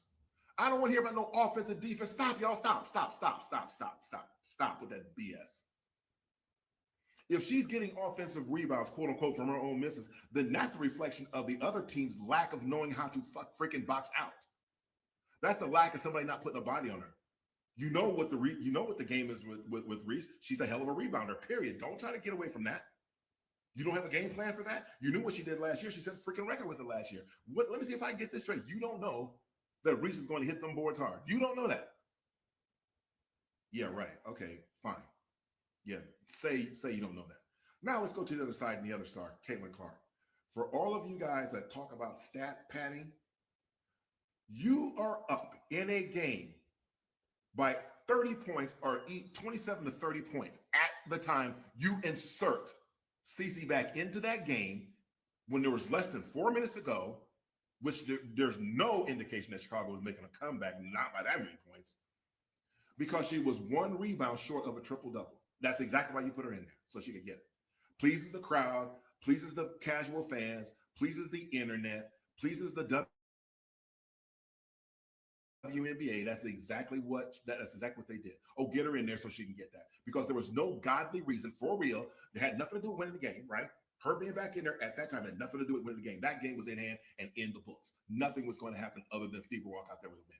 You put CeCe back in there because you wanted her to get that 10th rebound so that she could have a triple-double. Okay, that is called stat padding. That's exactly what that is. Because there's what rhyme or reason is there to put in the star player when you're up by 27 to 30 points? What other reason? In the fourth quarter, with 4 minutes, maybe less? Hell, I don't care if there was 5 minutes in the game, 6 minutes in the game. You knew damn well there was no reason to put her in that game. They weren't going to come back. There was nothing that Chicago did to make you think they were going to come back from 27 to 30 points at that point. Whether it was 6 minutes, 7 minutes, I don't care what it was. But it was less than that when they put her back in. There was no reason to put Caitlin Clark back in that game other than the fact you wanted her to have a triple-double. Now, here's where I'm going to take a surprising turn on some of you, especially you casual fans. I've seen that done with every single superstar I can think of that was getting close to records or getting close to accomplishments on teams that were men, teams in football, basketball. I've seen it happen over the years because I've been watching basketball since 1971. Years I've been watching, and I've seen it done hundreds, if not 1,000 times. So when all of you mindless Caitlin Clark casual fans, not the real ones, but you mindless ones, which is to me about most of you, because that's the only player you pay attention to. You don't care about basketball, you just care about watching her play, which is kind of silly, but whatever. I mean, don't get me wrong, fine, you want to have your player, but you guys want to put down other players. That's like what you do. Okay. Caitlin Clark yesterday got a triple-double, and they put her back in so she can get the triple-double. So you casual fans, stop talking about anybody else stat padding, because that's exactly what they did with Caitlin yesterday. And you all will run around, she got a triple-double, she got a triple-double, she got a triple-double, but you won't tell the real story about that, and that is that they put her back into the games to get the 10th rebound. You will not tell that story. You will not say it. You will not call it stat pad because it's Caitlin Clark. But if anybody else had done it, that's exactly what you would say. That's exactly what you say. You casual fans, number one, grow up and find out about the game. That's number one. Number two, be fair across the board instead of just kissing one ass. And understand the game of basketball and the stars. Everybody's not supposed to be somebody that comes down and throws a bunch of passes and chucks up three-point shot. That's not what everybody's game is, but that's the only one you want to see. Fine, that's the only one you want to see. That just tells me that you really don't know basketball. You just want to see her chuck up a bunch of shots and it's all cute and it's all fun and all that kind of stuff. That's fine. That's your thing. That's your thing. But it just tells me who you are. That's why we can't have a conversation. But that's exactly what I saw yesterday. Chicago management, you need to be ashamed of yourself because you put out there an inferior product and you know it's an inferior product. It does not resemble anything close to trying to build a championship. Chicago management is trash. Sky management is trash. That's all they are, trash. I just wanted to get on here and put my point of view out there. Hey, congratulations, league. You got what you wanted. You got your marquee star in the spotlight at home, where you put that game, because the league makes the schedule, not the teams. You got exactly what you wanted. So I hope everybody's happy. Chicago should be happy. They really should be happy. The management should be happy because this is the team that you all picked. Tyler Marston picked this team. You did. So I hope you're happy with being, oh, by the way, a record setting for the Indiana Fever. It was a record setting night for them as well, as making another basketball team look like the same Brazil team. You beat Brazil worse than you beat them, but they're in the fucking neighborhood. That's pathetic. Good job, Chicago management.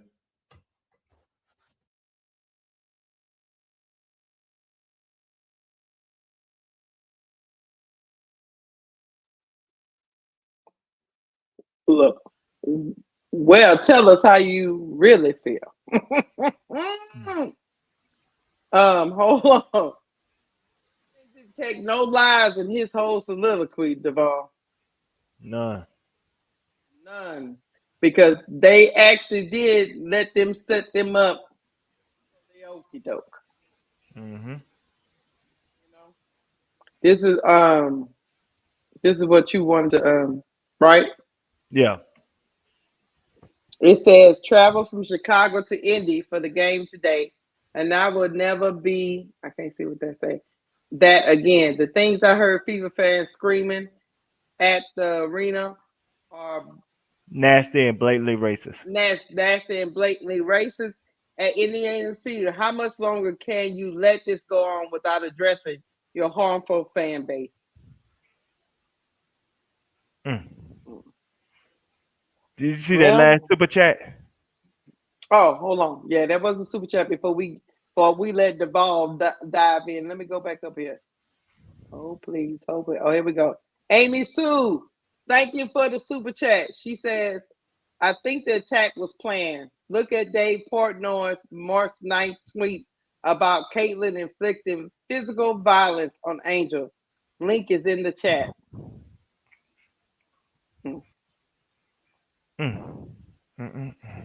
Get Hector out of here.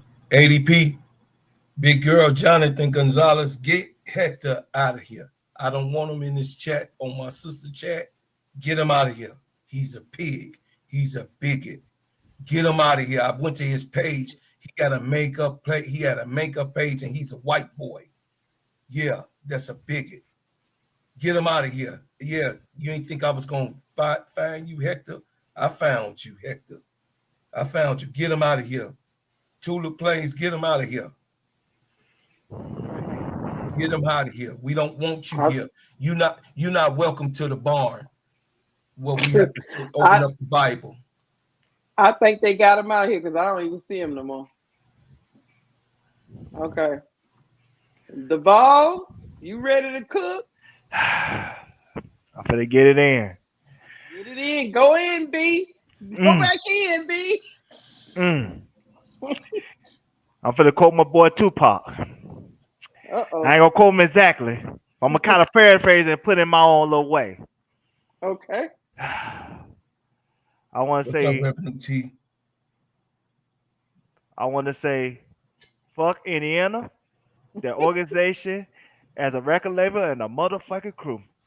Aaliyah Boston, fuck you too. DeWanna Bottle, fuck you too. All y'all motherfuckers. Caitlin Clark, fuck you too. Let me tell y'all something. My girl Angel gonna have her 4-4. She gonna make sure all the motherfucking kids don't grow. See, Caitlin think she the mom. Allegedly. Let me tell you something. Caitlin think she the mom, but we the motherfucking mom. I'm telling you, we be on our motherfucking job. You don't want to see us because we make our shit go triple, four, quadruple. Well, anyway. We the culture. Tell them, Devon. We the culture. We the culture. But in all seriousness, the culture. Let me say this. Caitlin Clark, I say fuck you for real. And the reason why I feel this way because do I think you racist?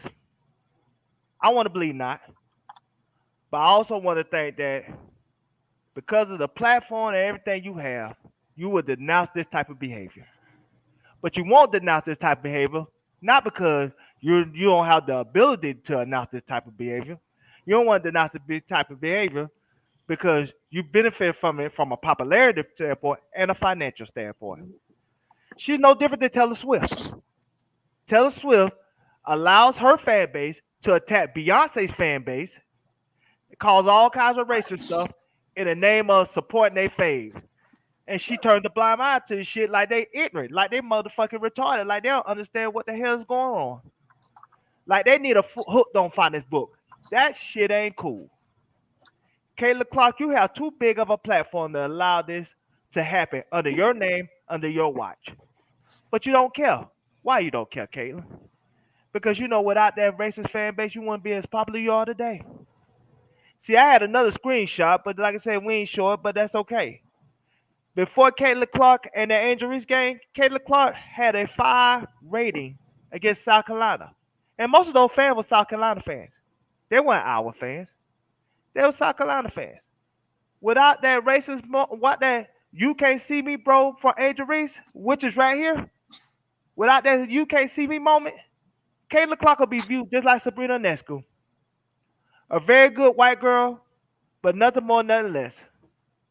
But they treat her like the Messiah. And because they treat her like the Messiah, and you got people like Dave Portnoy and Brandon Taylor and Jason Whitlock who bring their fan base, their racist fan base, Donald Trump who bring his racist fan base to rally behind you because you ain't just a basketball player to them. They will hide behind the term basketball when they talk about the reason why they support you.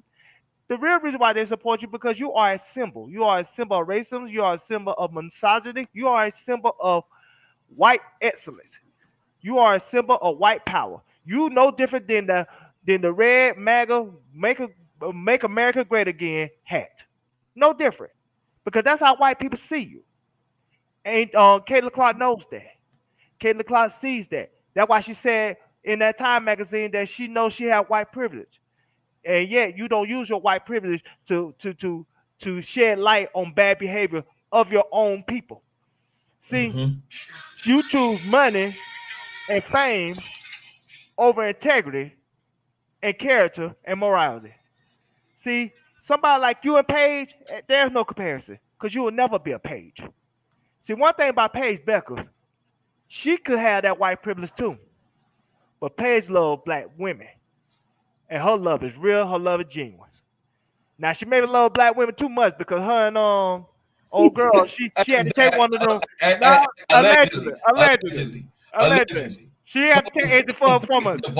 You cooking, you Angel get some syrup. Look, Angel look good. She had to take her from us. That could have belonged to us. That could have belonged to the men. But she was selfish. She was selfish on that. But I'm gonna let that slide. We gonna push that to the side for a second. I'm going somewhere with this. Go ahead. I'm going somewhere with this. Now, Paige really loves her people. She loves all people. Black, white, whatever nationality. The girl Caitlin Chen, who is Asian descent. She loves everyone. Muslim. She used to cook for the Ramadan and everything else. She loves all people. And that's why those African American women love her back. And that's why there's not this toxicity around Paige like it was around Caitlin the year before. Because they see the phonies and fake and the fraudulent character of Caitlin Clark that they don't see with Paige. See, Paige is so beloved by black women in WNBA in particular. If she was playing against a team and her and Enrique getting in the fight, somebody getting jumped. It ain't goddamn Paige, I promise you that. Enrique getting her ass whooped. She gonna get the Stone Cold Stunner. She gonna get the suplex done on her. She gonna get her ass towed up. Because those black women don't play about Paige because they love that woman hard. So she will never be a Paige. See, that's where it's not a comparison. Because you can't compare something that don't resemble greatness. And Paige, as a person, as a humanity, as a human being, resemble greatness. And that's why I will always be a fan of hers. See, this is why I'm finna go back to the game a little bit yesterday. Camila Cardoso, if your ass couldn't show up yesterday, you could at least choke slam some motherfucking body. I would have felt better. I would have got There you go. I would have felt better, Lakeisha. Shit. You know that's not even in Camila Cardoso. Camilla, you see your girl getting hit. You couldn't pinch the bitch. I mean, goddamn. Excuse my language. I mean, y'all could have gave me something. I mean, Ari Atkins, if you don't shoot 6 shots, that means you got enough. That means you got enough engines to slap somebody on that court once they did what they did to Angel. Come on now. You know what I'm saying? Rachel Banner, you look like Lotto, so you closer to black than you is to white. You know what I'm saying? You could have fought and got away with it. I mean, come on, man. What we doing, Chicago Sky? And Tyler Moss, take off those glasses looking like Clark Kent. You need to go in somebody's face and cuss somebody out. You need to go in Stephanie White face and cuss her ass out and let her know this shit ain't tolerated. We don't tolerate racism around here. Right. So you tell Stephanie White she can take her ass with her monkey sidekick, Dave Portnoy, and they can get out of Indiana because we don't do that here. See, but you didn't do that, Tyler Marsh. Now we're looking at you sideways. Now we got our chest out towards you because we gave you grace. But now you on that funny shit. So now we gonna check your ass next time. See, we're looking out the side eye. Oh yeah, we get the side eye. We getting in the cat eye. You know what I'm saying? Like Martin, like on Martin, that cat eye. We getting that cat out on his ass because we don't like that shit, Tyler Marsh. Nah, you owe us more than that. And so at the end of the day, all y'all players on Chicago Sky that seen Angel went through what she went through, y'all should have said something. Y'all should have said something on your Twitter. Y'all should have said something on that court. Y'all should have just said, walk that until something was done. I would have rather y'all forfeit that game than allow y'all integrity to be tampered with because y'all was too political to do what was right by that woman. That woman always, and when I say woman, I mean Angel Reese, always stand up for her teammates, always do right by her teammates. She gave her teammate beat by Dre on headphones. She taking her teammates out to see Beyonce tonight off of her A-list status.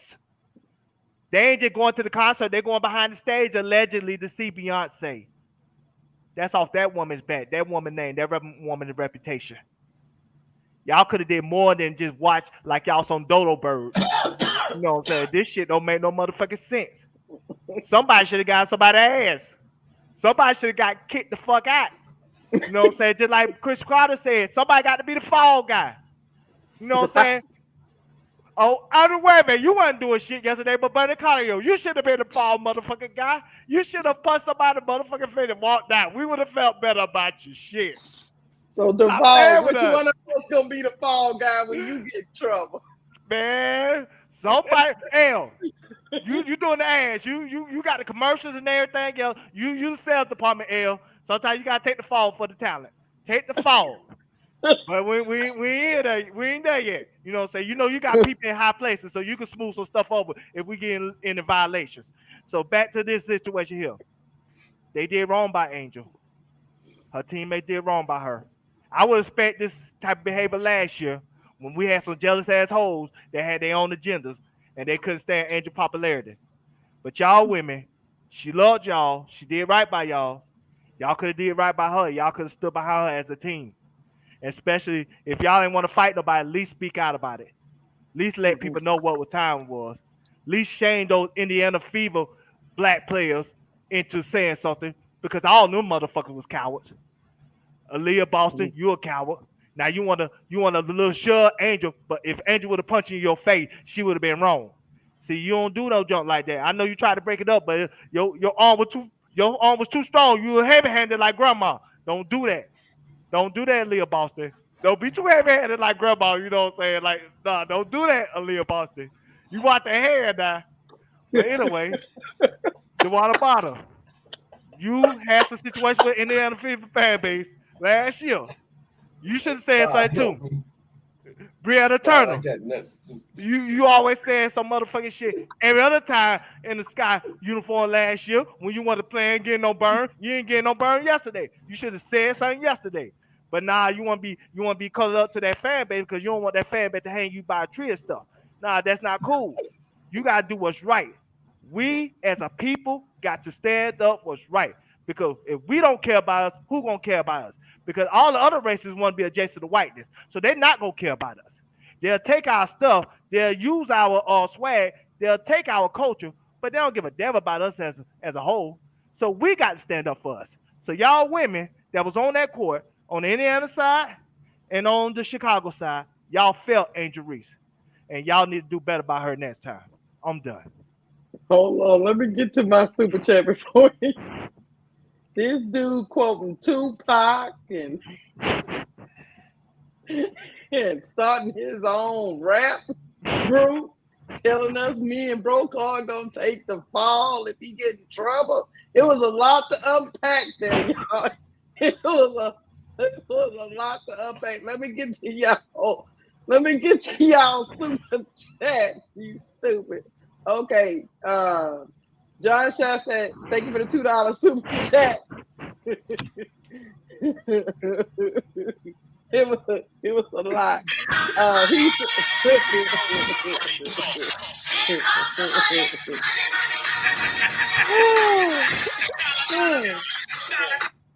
He say planned attack just like the mob at the U.S. Capitol. I feel you, John Shaw. And I want to say thank you to Rita Epps. Here comes the money. Here we go. Money talk. Here comes the money.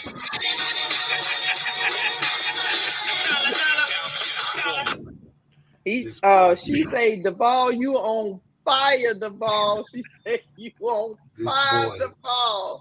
And then let's get to Brian Allen Hines for the $10 super chat. Here we go. Money talk. Here comes the money.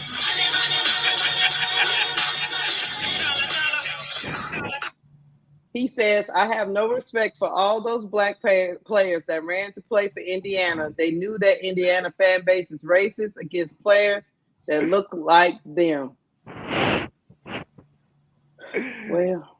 Well, Duvall, that was a lot to unpack.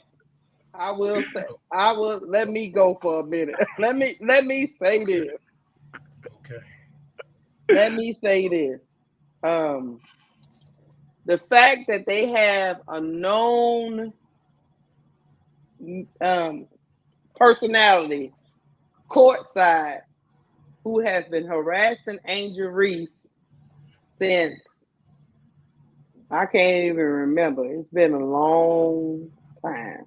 He's been harassing that girl. And you hear the fans saying stuff. I harken back to a time when somebody was saying something to Caitlin. People didn't hear what that fan said, but that fan was immediately removed from the arena. What I don't understand is why the game wasn't stopped to get whoever it was out that was doing all the foolishness.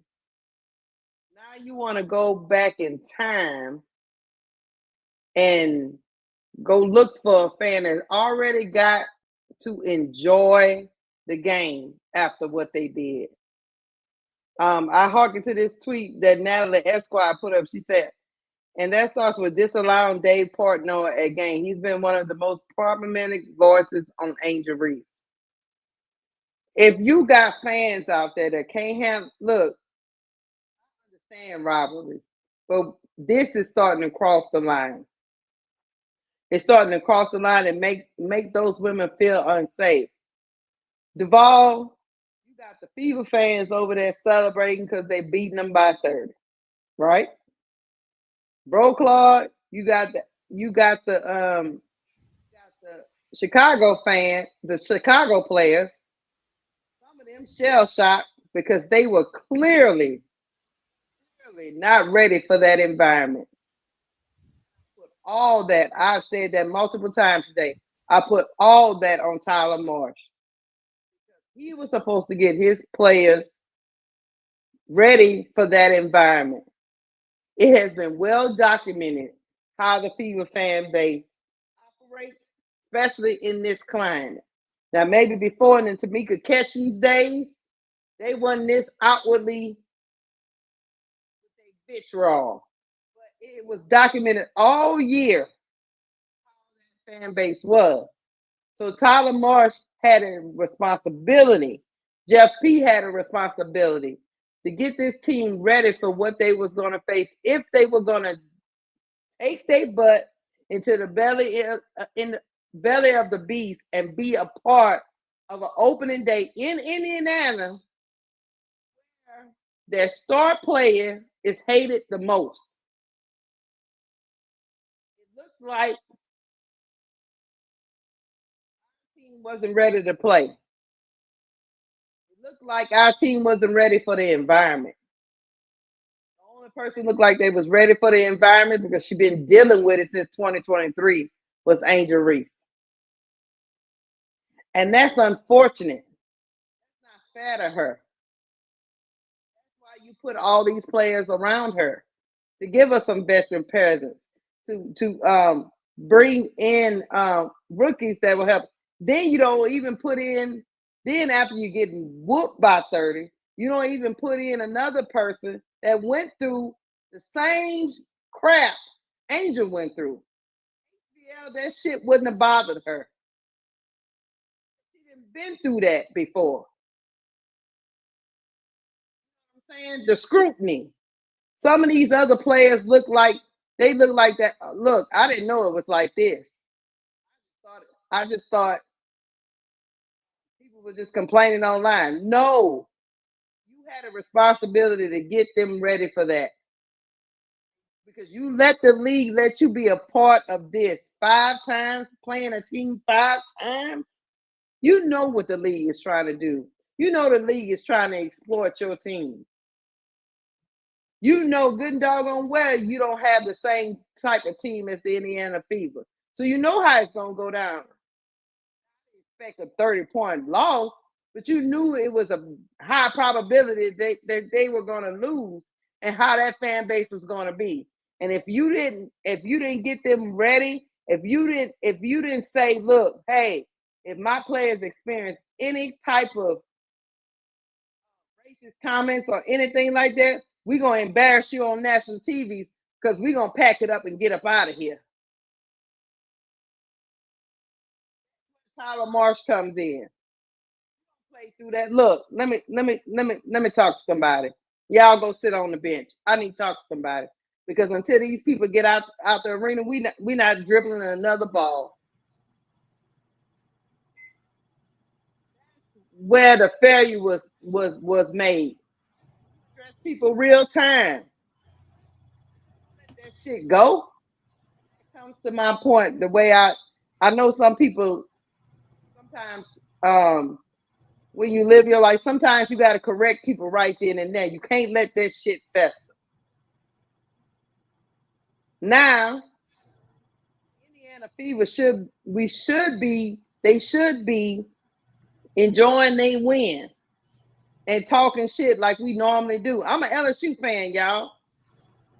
We ain't beat South Carolina and I can't tell when. We talk shit and it's fun and it's cool.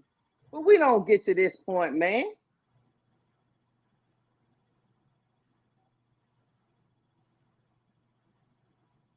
Part of a lot of rivalries. Get escorted out of the football stadium, man.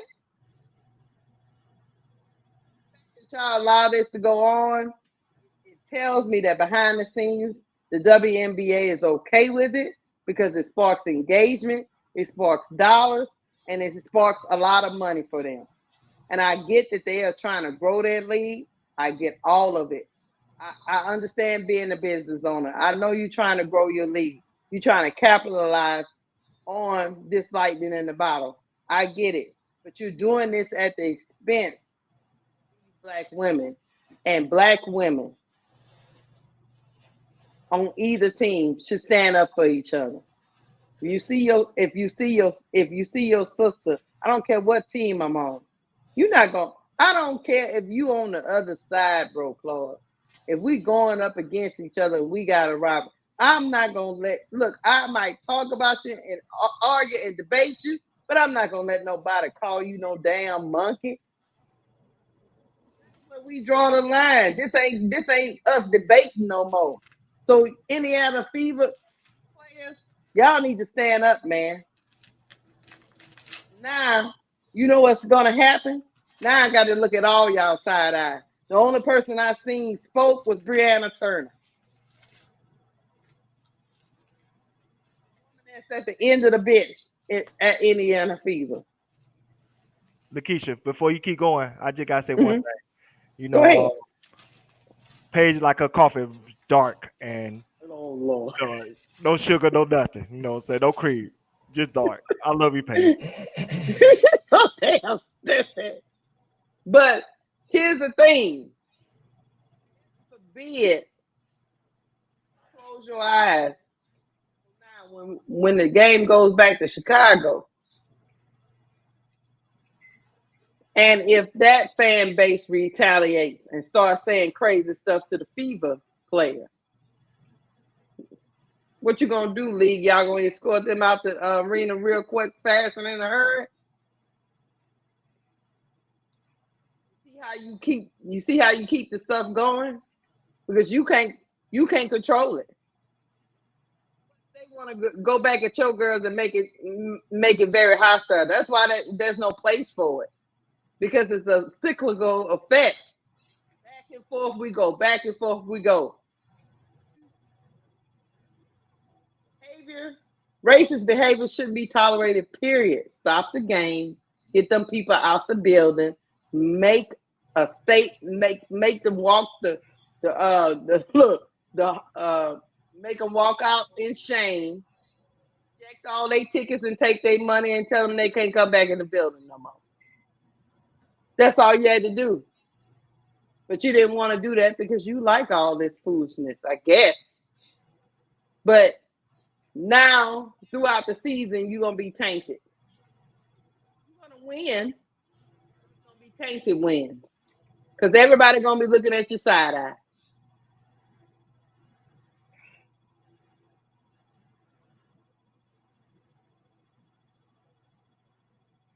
Okay. I can't hear you. Can't hear you.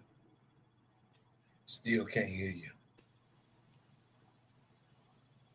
Can't hear you. Is you doing the silent challenge? You know, y'all got so many challenges today. I don't know. Keisha, I'm going to put a belt to your ass with this technology. Okay. So I got to talk to Boss Man before you go. Boss Man, see, I'm professional. I know.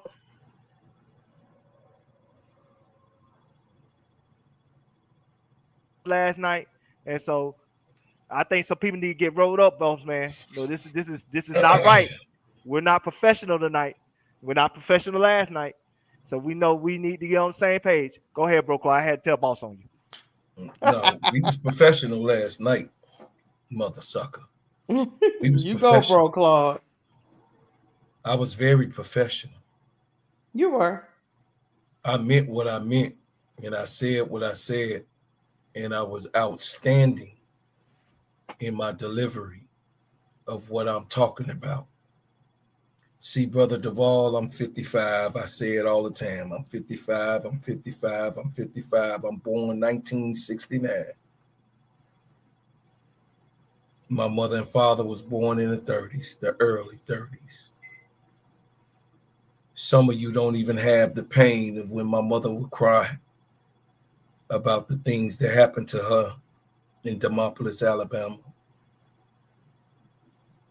Some of y'all don't even have the tears that my father as a man, what happened to him in Eudora, Arkansas, and then in the military in the Korean War, where the barracks were nigger barracks. That's what it was called, the nigger barrack. And we all green. Y'all don't know that. Some of y'all is grandchildren to my parents, but they were my parents. And I understand what this fight is all about. You so much into the matrix.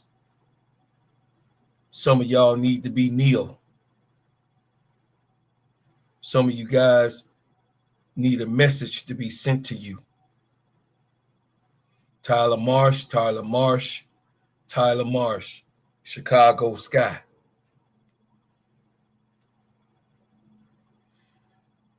I got to go ahead and let y'all get it, man.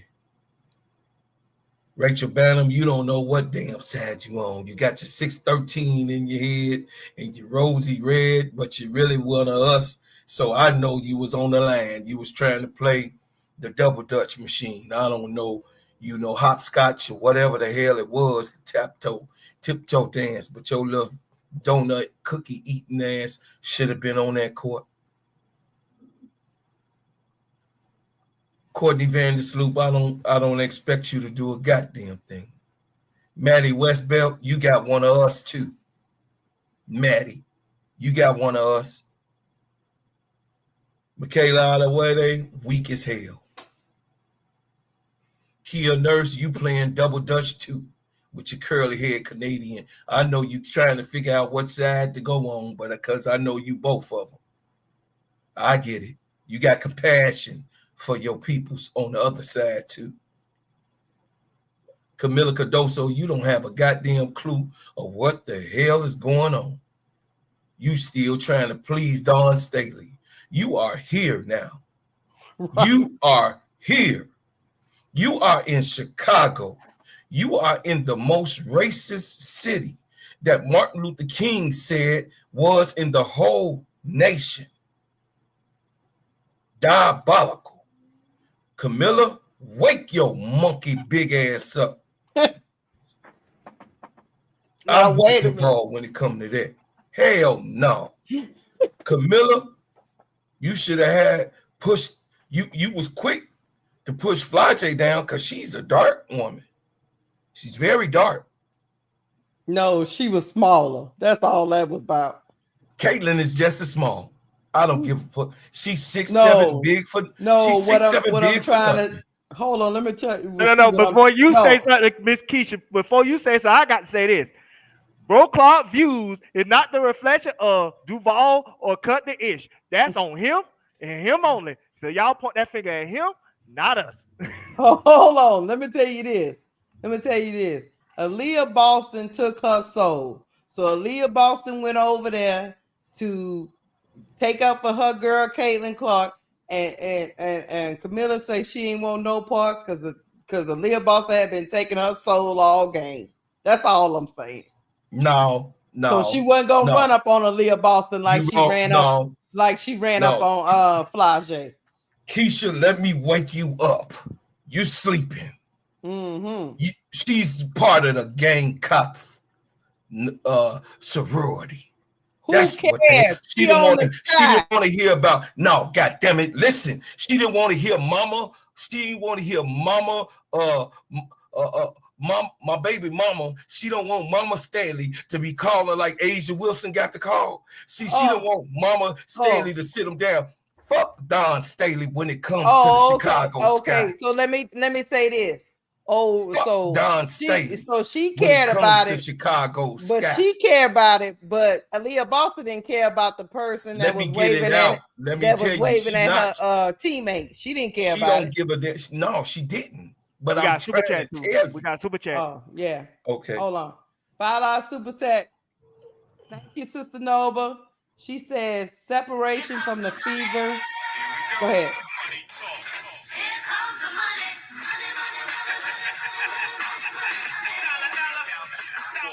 Separation from the fever CC fan base many months ago was the best thing that happened to me. Thank you, Sister Nova. All I know is Camilla better wake up. I don't need to wake up. Camilla need to wake up and realize she on the sky. That's my point. That was my whole point. Don't answer Dawn Staley goddamn call. She ain't mama right now. You in the pros, goddamn it.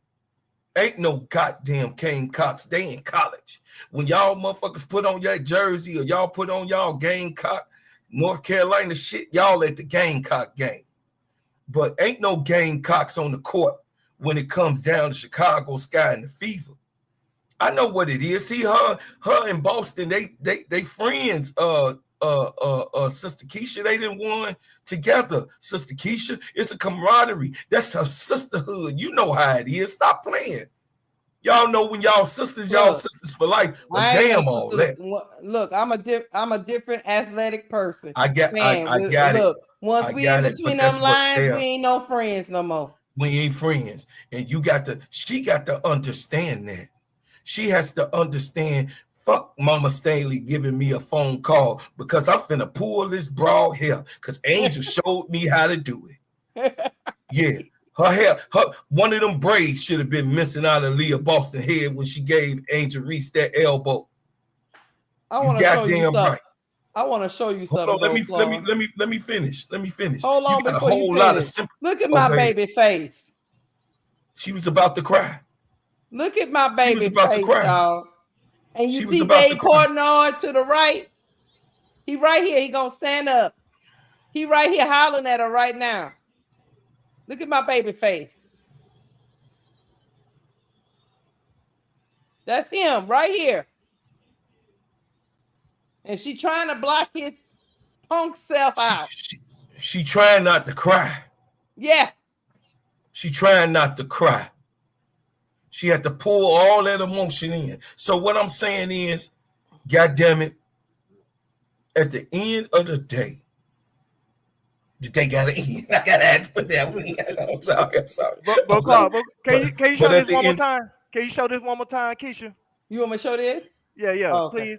Cause I got something to say after this. Okay. Hold on. Let me show it. I'll show it one more time.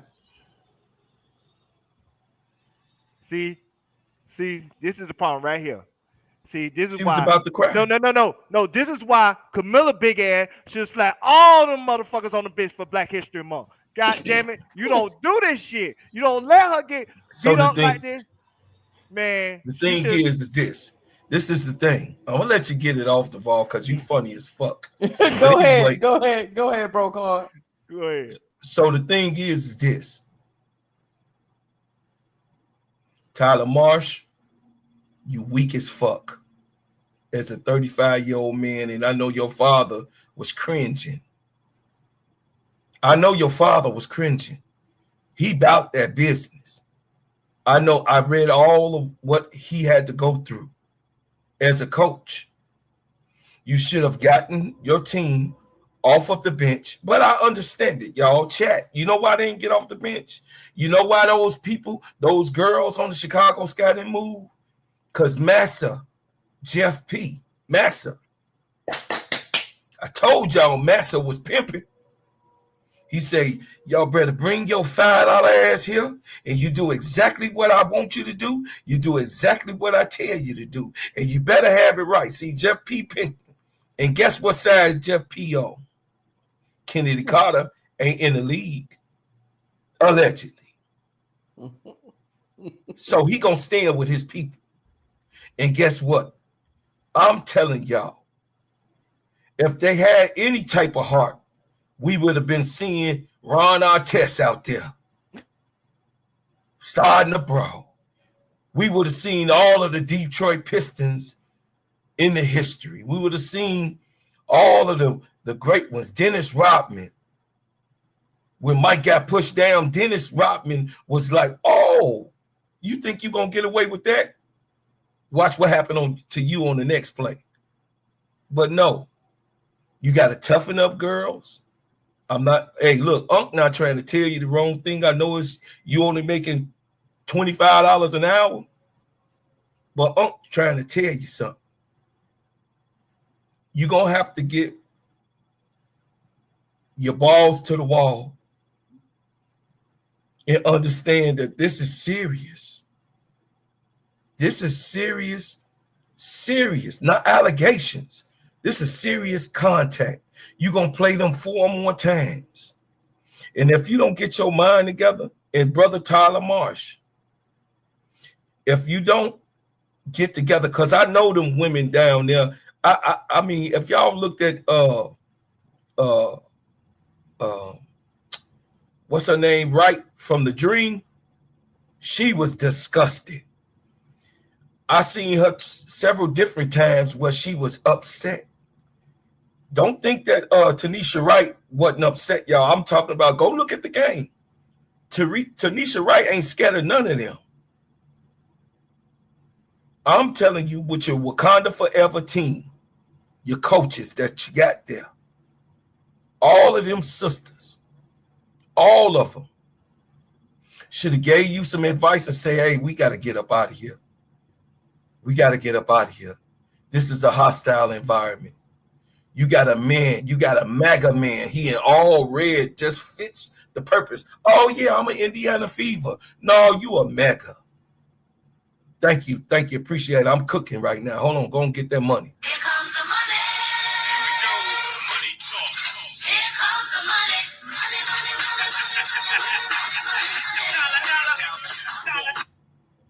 Thank you, Paper Sat Brown. Salute Keisha Bocard and Duvall. Y'all preaching tonight. Didn't know all this subject matter happened. So sad.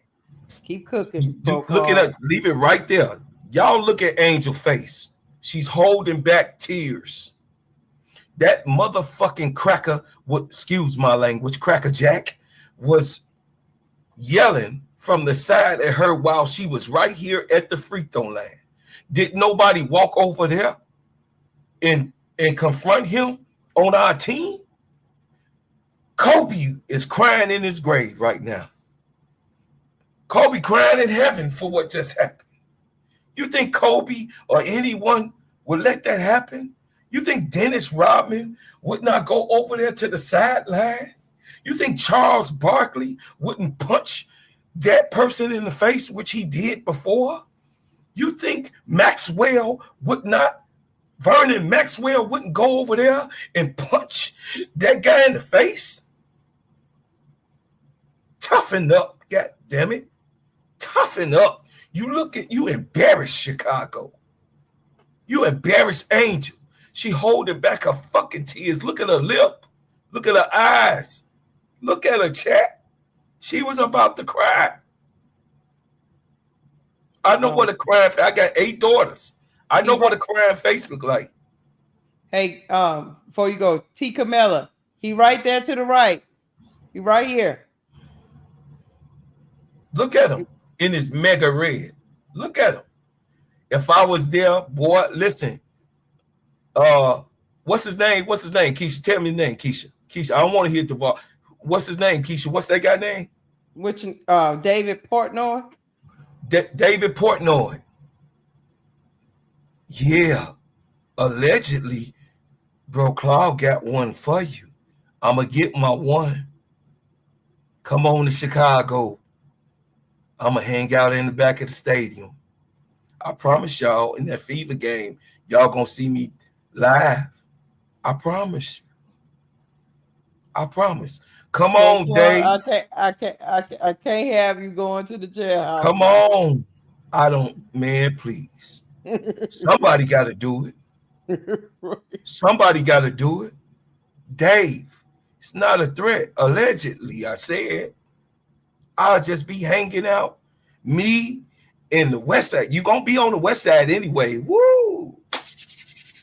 You're going to be on the West Side by the Village. Yeah, that's what the stadium is, by the Village. Oh, boy. I can't wait. Come on, bring your ass on to Chicago. I'll be waiting. Bro, Claw, you diabolical, man. You're diabolical. Duval? I'm here. Bro Claw trying to be like me. You can't be like me. I'm originator, bro. I ain't never being like you, boy. I'm older than you, young boy. Young boy, be quiet, young boy. I ain't never been. I'm an originator. I'm the creator, developer, originator, boy. I'm the originator. I'm the originator of this. My name is Killer C. Your name Duvall. Yes, sir. My name is Gingerbread Man. Your name Duvall. Bro Claude, that's why I'm getting a raise, Bro Claude, because you can't be like me. I know how to rock the crowd, Bro Claude. I know how to hype them up, Bro Claude. I know how to be an open eye. Look at all this infighting. Because let me tell you something. If we the kids of comedy, I'm Bernie Mac, Bro Claude. You Steve Harvey, Bro Claude. There's a difference. I'm the closing of the show, Bro Claude. No, I ain't even Steve Harvey. I'm the one that own your raggedy ass. Oh, so it's like that, huh? You want to own It's people? like that. I'm a boss. I'm not a worker. Yeah. You under simply jaw. You under simply ball dropping family. You are a worker just like me, Bro Claude. I'm a partner. That's the thing that you know. You come and bringing your narrow ass up in here and don't even know what's going on. You think you see what's going on, but I'm never a worker. I ain't been a worker since the 90s, young boy. Not young I'm boy. a partner. Yeah, that's what young. See, you know how these YNs, these young guys, they talking that talk. But you know, when I boss up, see, my balls is longer and bigger. I'm sorry, sisters. It's all right. I don't want to hear about no balls now. You know, balls to the wall. You know, I'm not up here for no balls to the wall now. Balls to the wall. Hey, hey, Duvall, my gun bigger, my machine gun is even bigger. Yeah, I seen your machine gun. Yeah, that's look, don't be telling. Look, keep your business. The feds is watching. It's all right. The feds is watching. Let me tell y'all something. This young lady is a strong young lady. I just want other people to stand up for her like she stand up for other people.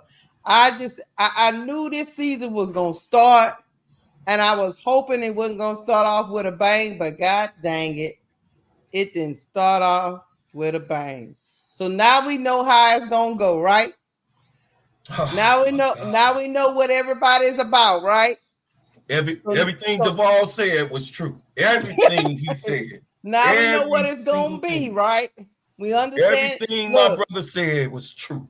Everything he said. So we know the narrative they're gonna spin. We already know the agenda they pushing. We know what the media is pushing. We know what this is all in cahoots to tear this young lady down because she dared to be somewhat close to exceeding popularity of the person they anointed. That's what all this is about. How dare she? Keisha. I gotta apologize, Keisha. Be popular too. I gotta apologize to Duvall. You was right. I know you apologize. I know that was hard for you. I gotta apologize for Camilla. It's hard. Look, you was right, brother. Look, let me tell you something. It's just one game. God damn. No, hell no. Hell. How you start is how you finish. I teach my children this. How you start is how you finish. Well, I'll be damned. For you not to finish, something got to change. Well, hopefully there's a light of fire under. Hopefully. Here comes the money. Money talk. Here comes the money.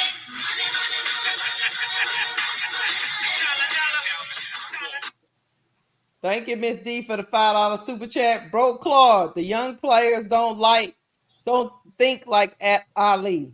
Where is Renee Montgomery? I'm sad. I'm so sad. All those young people. I'm saying. All those young people got brands to protect. That's why they. Hey guys, I know some of y'all can't see it, but he right here. He stands up. He's hollering at her right here in the right hand corner. He's making monkey noises when he's doing that. And at that moment, he making monkey noise. Watch.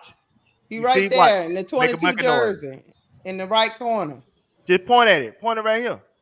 I don't know how to point. Hold on. Give you a little mouse. Oh, can you see my mouse? Okay, hold on. You can't see my mouse though. You got to go on that screen, Keisha. Where it's at? I am on that screen. I know okay, is your mouse moving? There you go. Get your mouse. Get your mouse. Move your mouse. I did. Y'all can't see it. Is it on that? Wait. Right there. I see your mouse. I see you moving. I know Oh, you went to okay. school a long time ago when You know what? Shut they'll teach your you typing mouth up, classes. you no good hell. He right Right here, there. y'all. They'll teach you typing classes. Then you had to learn how to type it. You did that one finger typing. I knew them back in that day. Duvall, you You gonna know how get to use Duvall, you better get Duvall. up off You my can sister, if you Duvall. continue, You better get off the player. you We gonna gonna be put dropped. your ass Your out the link, club. your link gonna be We gonna dropped. put your ass out the club. Remember, we the bosses of the player club. Uh-oh. You gonna get your ass dropped. Hit it, bro, Clark. You ain't gonna like this.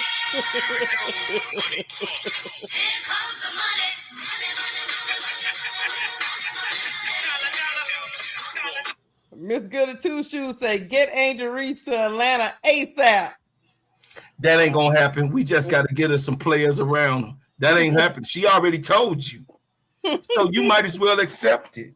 Miss Goody Two Shoes, you might as well accept it. Angel says she here to build it from the bottom. And if she gotta continue to recycle to get what she want and get the money she want and get the players she want. Didn't you hear Duvall say she the goddamn GM? She's the goddamn GM because after this, it showed even Jeff P.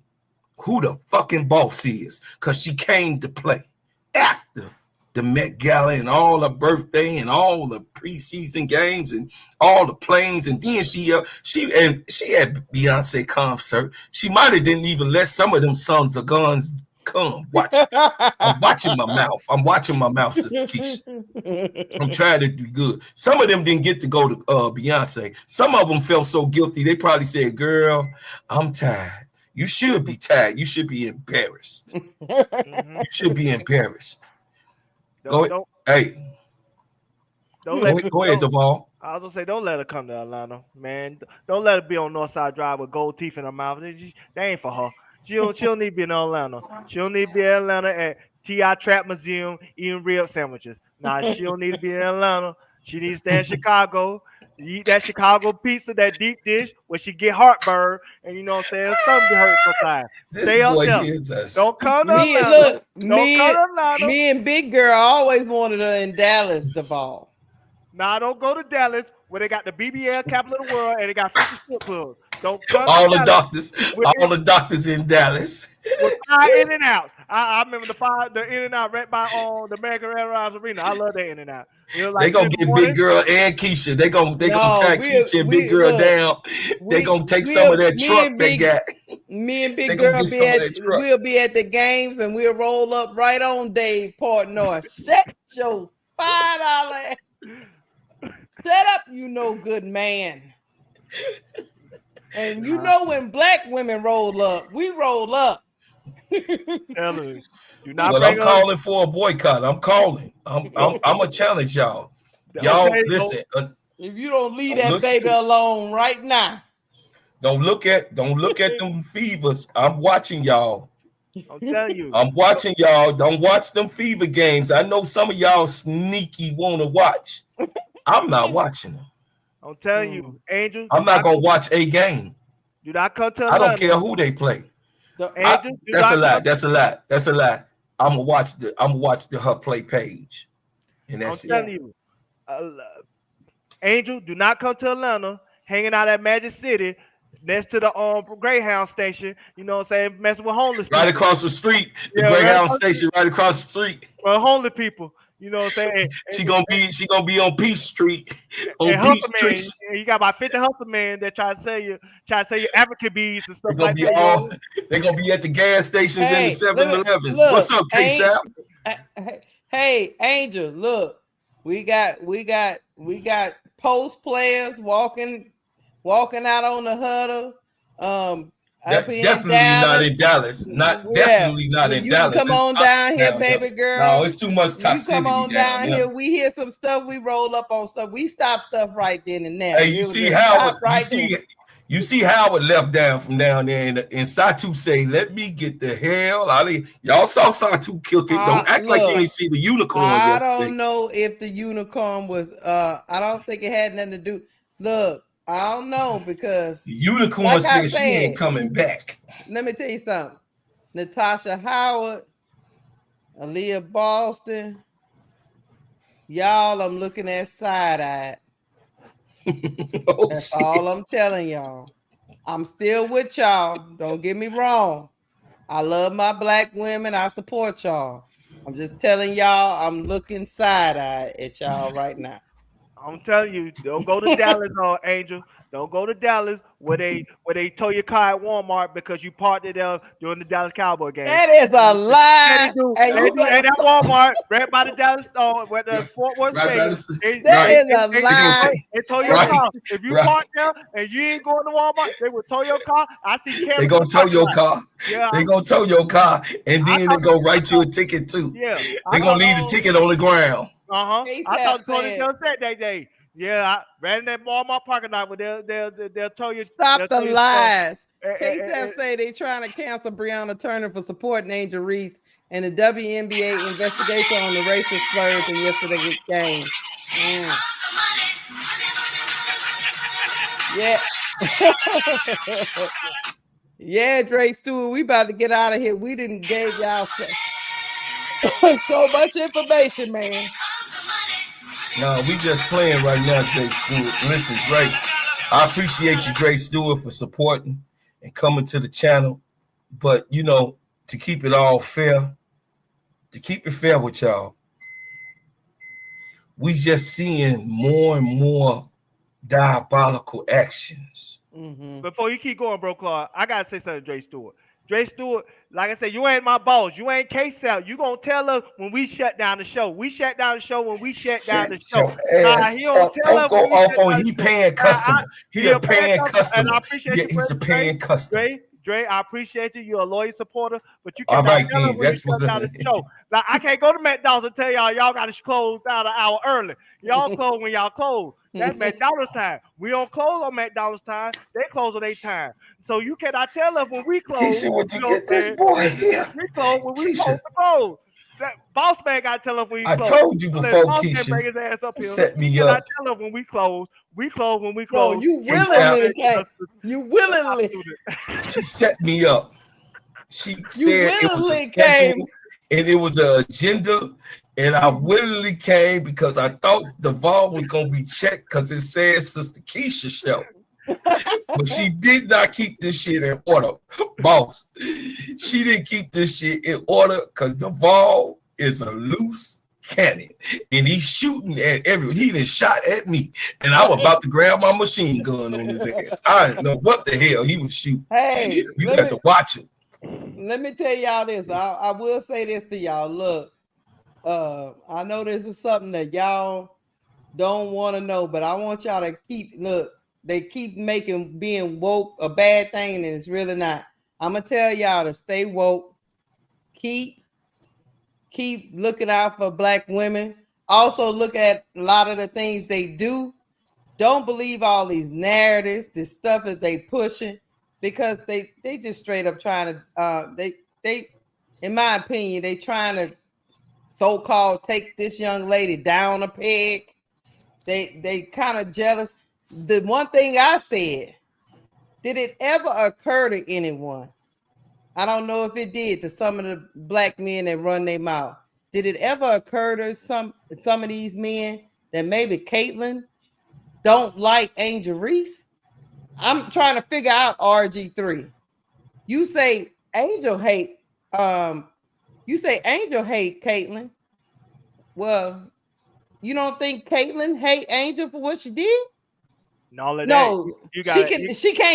She can't hate, right? Not only that, remember her brother and her boyfriend retweeted and reposted hate tweets that were towards Angel last year. Yes. That's not allegedly. That's documented. That's documented. But we supposed to believe Angel. We supposed to just believe it's only one sided. It's just Angel Reese. I don't see you speaking out that Caitlyn is a hater. Number two, what does Angel Reese, with all her many talents, all the things she got going, what does she have to be jealous of Caitlyn for? Somebody explain that to me. She everywhere. What does Caitlyn have that girl could possibly want for her to be jealous of? There's not a show Caitlyn could go on that Angel can't go on. Just like Caitlyn's best friend is Taylor Swift, Beyonce is in the circle with Angel Reese. That's why she going to see her tonight. That's not allegedly. Angel already said it. She said on that Chicago NBC interview. She taking her teammates. Huh? She rolled with Rihanna. Rihanna sold more records than all of them. That's what I'm saying. What does this young lady have to be jealous for? Rihanna sold more records than all of them. Rihanna number 3 on the list. I could see if Angel Reese was a scrub and didn't have an endorsement to her name. Maybe you can make this narrative work. But she is very successful, guys. What does she have a reason to continue to so-called be jealous of Caitlyn for when they both making money? I don't get it. Matter of fact, she probably on more billboards than Caitlyn. Now, what RJ Barrett was really trying to say, Angel is jealous that she not a white girl. Angel don't want to be white. That's what he wants. That's what he anticipates. Here's the thing. Y'all get upset when people embrace the culture. She embraced the culture. She know who she is. Say it again, sister. She's not fake. Get over yourself. The culture gonna always win. Y'all that always come to my channel, y'all know what I say. The culture always gonna win.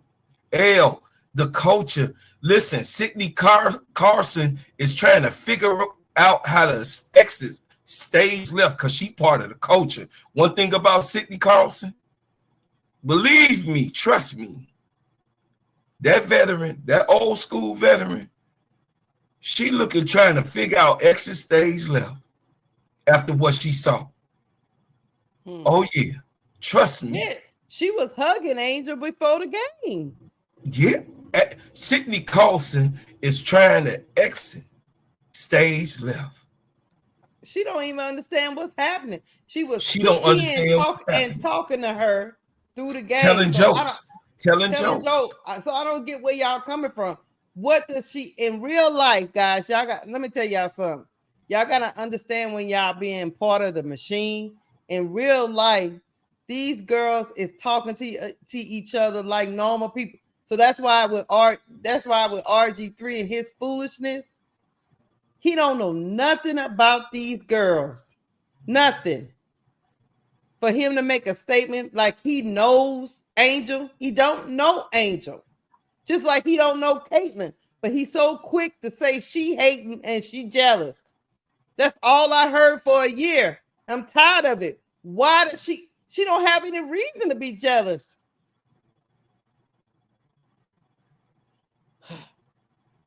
I digress. I would say this. They acting like being the second. I said allegedly. Boss. RJ Barrett says she want to be white. Allegedly, subliminally.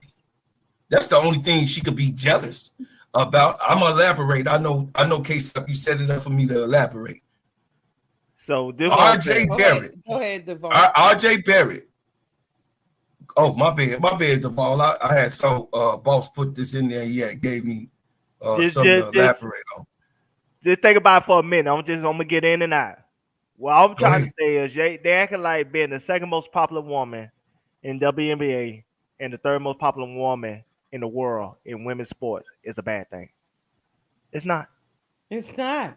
It's not. She's still more popular than everybody else. She's just not popular than Caitlyn.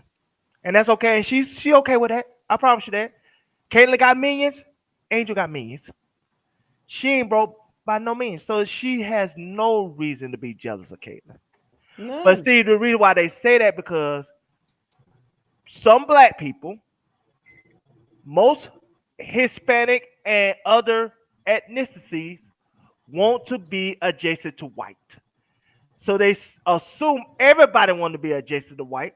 And when there's somebody that's not want to be adjacent to white, they feel like, you know what I'm saying, it's something wrong with that person. It feel like it's something wrong with them psychologically. But Angel is comfortable with who she is as a woman. A confident, beautiful, African-American woman. She's no different than Jasmine Crockett. She's comfortable with who she is as an African American beautiful woman. See, they want women like them to be acting like somebody like Kamala Harris, all polished and PC and everything else, which that's not the case. Angel is comfortable with who she is, and she's successful being her way, doing it her way, and not having to reinvent herself and downsize herself to potential to accommodate white people. You know what I'm saying? I'm sorry. I got tongue tied, Chad. Please don't make fun of me. Go ahead, Brokaw. You know you want to go on. We about to finish it. We about to finish this out, but yeah, Angel don't have no reason to be. What I wanted to say was R.J. Barrett, boss. R.J. Barrett allegedly. So my boss want to make it clear though. My brother, my big bro want me to make it clear. R.J. Barrett. What did he say? R.J. Barrett. I'm just elaborate. R.J. Barrett is married to a white woman. That's not allegedly. R.J. Barrett loves white women. Can't say he didn't. That's not allegedly. We know that he loved white women because his wife is a white woman. So you can't say he don't love white women.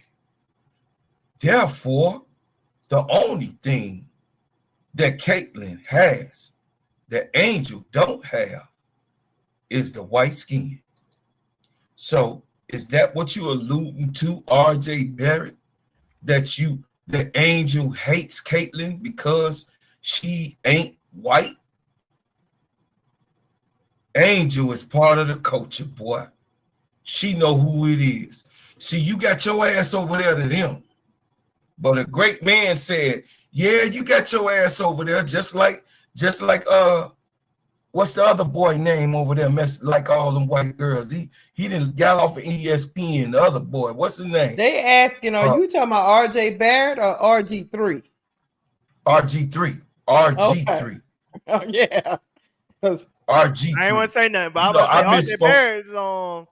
RG3. RG3. Y'all know, excuse me of what I say. Like RG3. RG3 knows the third, Mr. the Third. He knows what he's doing. He knows what he put out there. Don't forget about Charles Barkley. No, see, we know Charles Barkley like white women. We already know. But these hypocrites, these people of personalities, they are not our leaders. They're clowns. These are clowns. These are not national nothing. They national spokesmen for them. And RG3, you are a loser entirely. I hope that the Father above casts failure on everything that you touch until you repent. Until you repent and apologize to Angel Reese. I'm done. And you wanted to say Shannon Sharp, you know, he's under that controversy. Shannon Sharp, yeah. I really don't mess with none of these Negroes that mess with these people that enslaved us, beat us, took from us, steal from us. You know what I mean? That's history. That ain't allegedly. That's history. That stole us. I mean, I'm looking at you already sideways. You bringing her to your mama house. You couldn't bring it. Y'all heard what I said. I love me some Paige, but she got to eat outside. She gonna get a plate though. Paige gonna get a plate, but she gonna have to eat outside. Her and Haley. They both will have a plate in the backyard. Can't come in my house. Nope. Not gonna do it. So I'm done. I'm done, Keisha. All I know is this. RG3 is just Hold on, Keisha, before you keep going. You said she got to eat outside, she can't come in the house? So you telling me do she got to drink the RC soda too? Do she got to drink the whatever soda? she wants? She gonna get whatever she wants. I'll give her a plate. She could get her Dr. Pepper. She like Dr. Pepper. She could get her Dr. Pepper and everything. Oh, okay. I thought she had to drink the RC sodas or the Chet No, sodas. she could whatever. No? You know, whatever's in the bucket. You know, okay. The ice is down there. She could even get the sweet stuff. She get the sweet tea too. Okay. She get the sweet tea, but can't come in the house. Nah, she gonna have to say. She gonna have to ask AZ Fudd how the house look on the inside. I ain't drinking no sweet tea. Y'all get people diabetes. Yeah? I ain't drinking no sweet tea. Y'all got that sweet tea. You know, you will have it in like Big Mama on Soul Food. I ain't drinking no sweet tea or no lamb chops or you know what I'm saying, the roast beef. You know, stuff that got bit my leg cut off. I'm not doing it. I'm not doing it, Sister Keisha. You just let them know I'm not doing it, boss. I ain't doing it. I'm coming to work tomorrow. I'm not doing it. I'm trying to be on time, boss. I don't drink, I don't smoke, and I'll eat lamb chops or roast beef. L, we just joking, L. Like dang. L say move on. L say move on and stop the vlog. Knock it off. Cut it out. You better listen what L say. We can't have fun around L. Thank you, L. Thank you, HRL. I'm about to shut them down. I ain't got time for them. They're about to cut them off. I ain't got time for them with they foolishness. Paige, you knock on my door. You can come on in, sit at the table, and holler at a player. I ain't scared. Don't do it, Keisha. Don't do it. I ain't scared. I ain't scared. I'm smart. I ain't scared. I listen to Muhammad Ali. Like my mama said, I ain't scared of you mofos. I ain't scared of none of them. I listen to my hero. I listen to baby, Ali. If you hear me, come on over. Bring AZ with you. We're going to hang out. You come over and hang out, but you ain't coming in. I'm not going to leave you on no porch. Unfortunately, allegedly, Bro Claude got the feds looking at him. So, Paige, you don't need to knock on his door at all. You don't need to be around him at all. So, don't even knock on that door. So, you know, he is doing the right thing by you, Paige, by not opening the door. He is doing it. But when you knock on my door, you can come on in and we can talk some basketball and give a special shout out on my podcast. And watch all the people in the chat gonna be hating. Look, and Bro Clark gonna be the main hater. You got Paige on the podcast? Yeah, because I let her in. Hey, she could be on the podcast, but she can't come in the house. I put it outside. Now you don't let Paige. Can she swing on the Hamlet at least? Can she swing on the Hamlet or she the can do everything outside. Everything outside. She got access to everything outside. I'm not putting that baby outside. She can come on in. She can come on in. Everything outside. Lights, camera, action, Paige. Tell Bro Clark. And I bet you Bro Clark won't be able to tell her to the camera.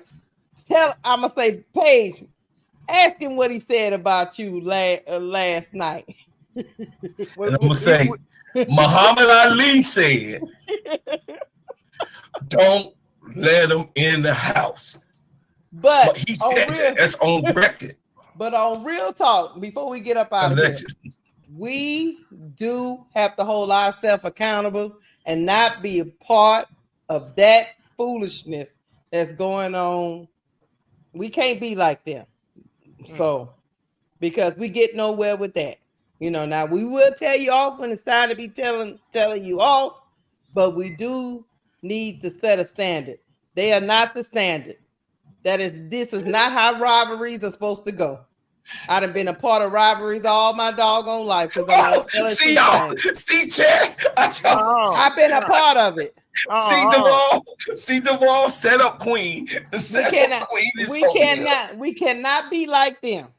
I gotta say something. I gotta say something, Sister L. First of all, you ain't even working tonight, Sister L. You can't even be telling us what to do when we working. You know what I'm saying? You can't. Sister I know L you can HR. tell you what I to know do you at HR, any L. I know time. you got. I know you got ties to HR, but you can't be monitoring our behavior, L. That's why we don't have you in the group chat. Hey, Duval. The buck stops there. Set your $5 ass up saying something to sister, okay? I can't. She ain't finna get me in the back cut because she'll cut you, okay? I ain't got L. That's she ain't even him. working tonight. She ain't even working tonight. When L, she up here, we act right, but when she ain't up here, then she ain't working tonight. L, I listened to what you said. It ain't me. I'm through with all y'all. We about to get up out of here. I appreciate L coming through, letting us know what these two ninjas not supposed to be doing. I appreciate y'all rocking with me tonight, y'all. I had to get a little bit off my chest. I don't know why. For some reason, people keep running around here talking about black women is jealous and hating on other women. We some of the most beautiful women in the world. And I appreciate I appreciate all my black women. I appreciate y'all in the chat. Don't let nobody tell you that foolishness. We don't have no reason to be jealous of nothing. Not at all. The most beautifulest. So RG3 can go on with that foolishness. Hey, all I got to say is, hey, chat, I'm about to leave. But all I got to say is, all he don't want, y'all come in chocolate, mocha, cocoa puff, light skin, red bone, yellow, you know what I'm saying? Caramel. You know what I'm saying? Hey, light bright, so tight, and good night. Dark and chocolate. I like it all. You know what? Look, we got to get up out of here because Bro Claude is going somewhere else. Thank you, Devon, for everything. Thank you, Bro Claude. Hey guys, thank y'all. If you have not hit the like button, if you have not subscribed to us, please hit the like button. Please hit the subscribe button. That's the only time I'll be at your front door, and you better open the door because if you haven't hit the like button, I'm gonna be knocking, asking you why, and don't be doing like Bro Claude, acting like you're not gonna open the door. Open the door for your girl. Good night, y'all. Good night, y'all. Love y'all. Peace and hair grease.